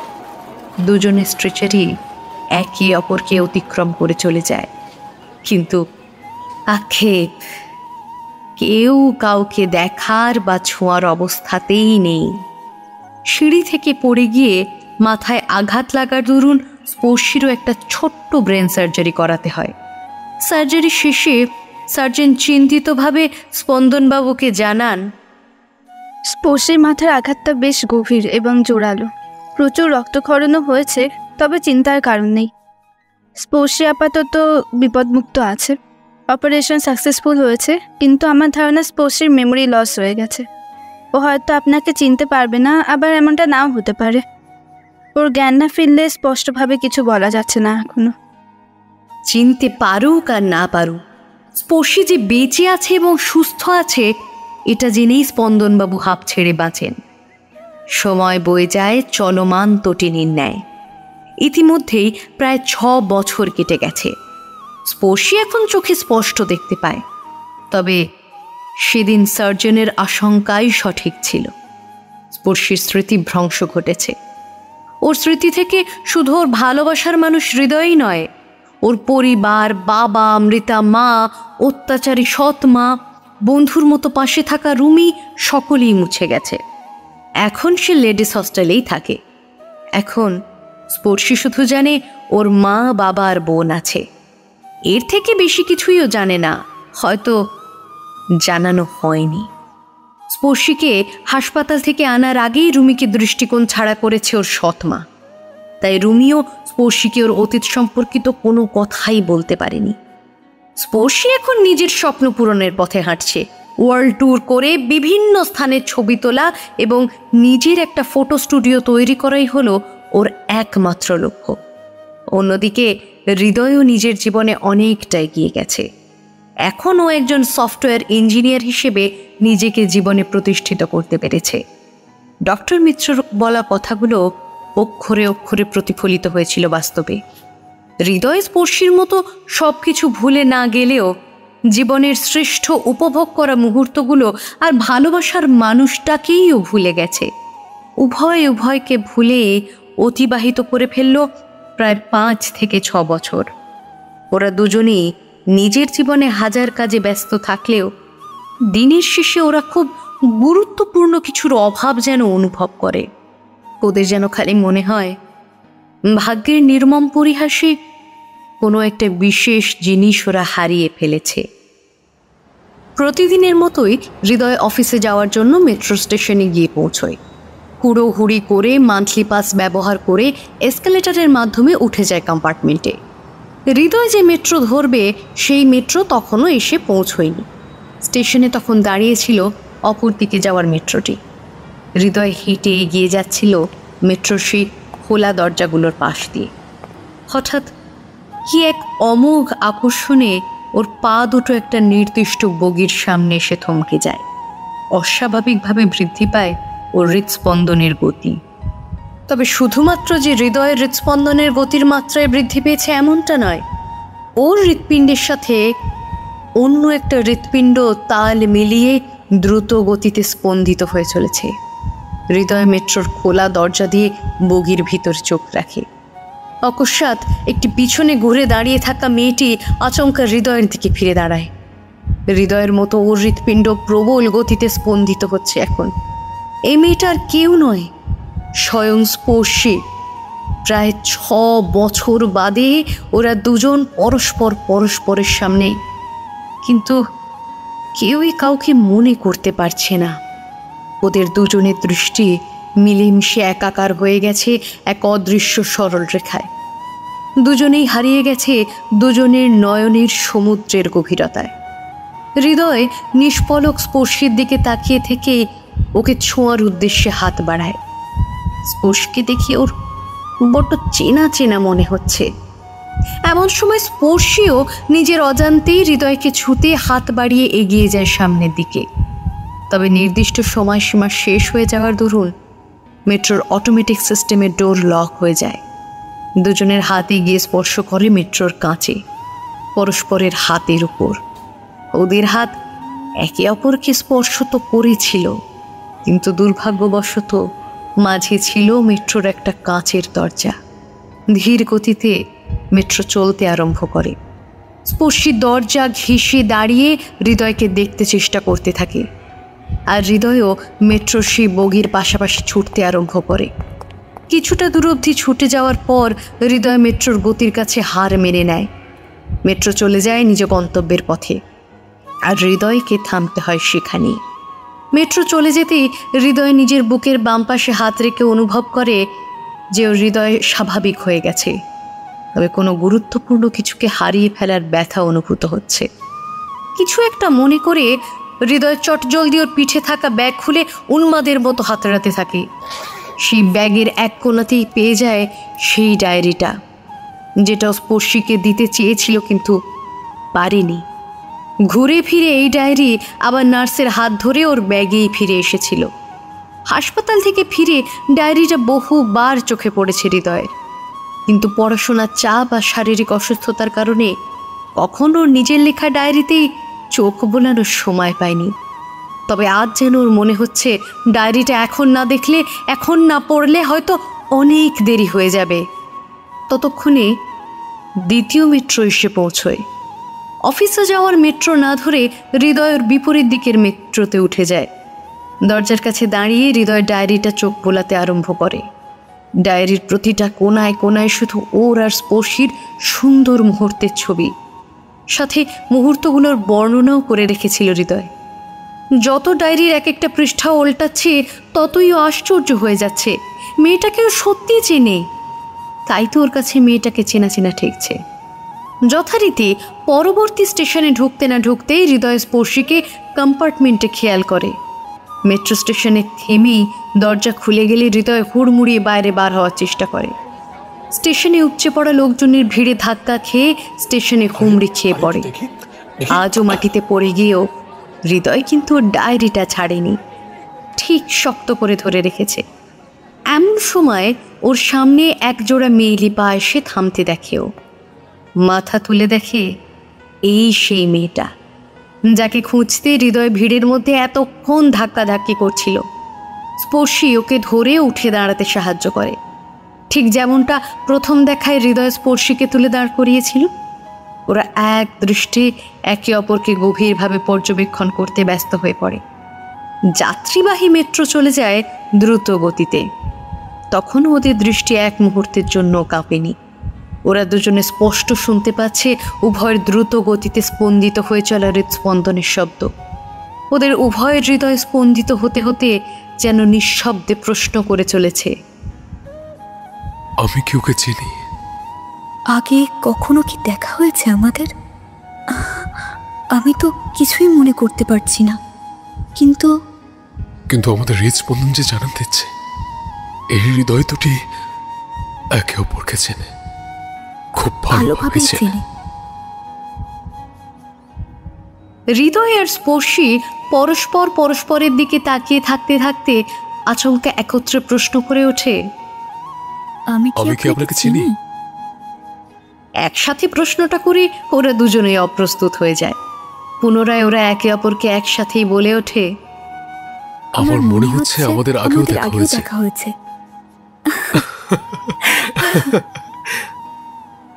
দ্বিতীয়বারও একসাথে কথা বলে ফিক করে হেসে ফেলে হৃদয় ও স্পর্শী। হৃদয় ওর হাতে থাকা ডায়েরিটা এগিয়ে দেয় স্পর্শীর দিকে। এই ডায়েরিটাও 6 বছর আগেই দিতে চেয়েছিল। স্পর্শী নিজের দিকে ডায়েরিটা এগিয়ে দিতে দেখে আশ্চর্য হয়ে ওর দিকে তাকালে হৃদয় বলে, আমাদের আগেও দেখা হয়েছিল স্পর্শী। নিয়তি আমাদের সব ভুলিয়ে দিয়েছে।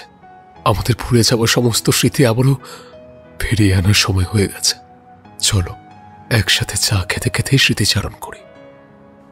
স্পর্শী মৃদু হেসে হৃদয়ের হাত থেকে ডায়েরিটা নিয়ে ওর মলাটের ওপর আলতো করে হাত বোলায়। ডায়েরির মলাটে বড় বড় অক্ষরে হৃদয় লিখে রেখেছে হৃদয় স্পর্শীর সুন্দর মুহূর্ত।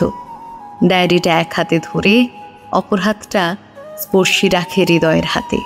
ওরা দুজনে এবার একসাথে পাড়ি জমায় ওদের ভবিষ্যতের গন্তব্যের উদ্দেশ্যে।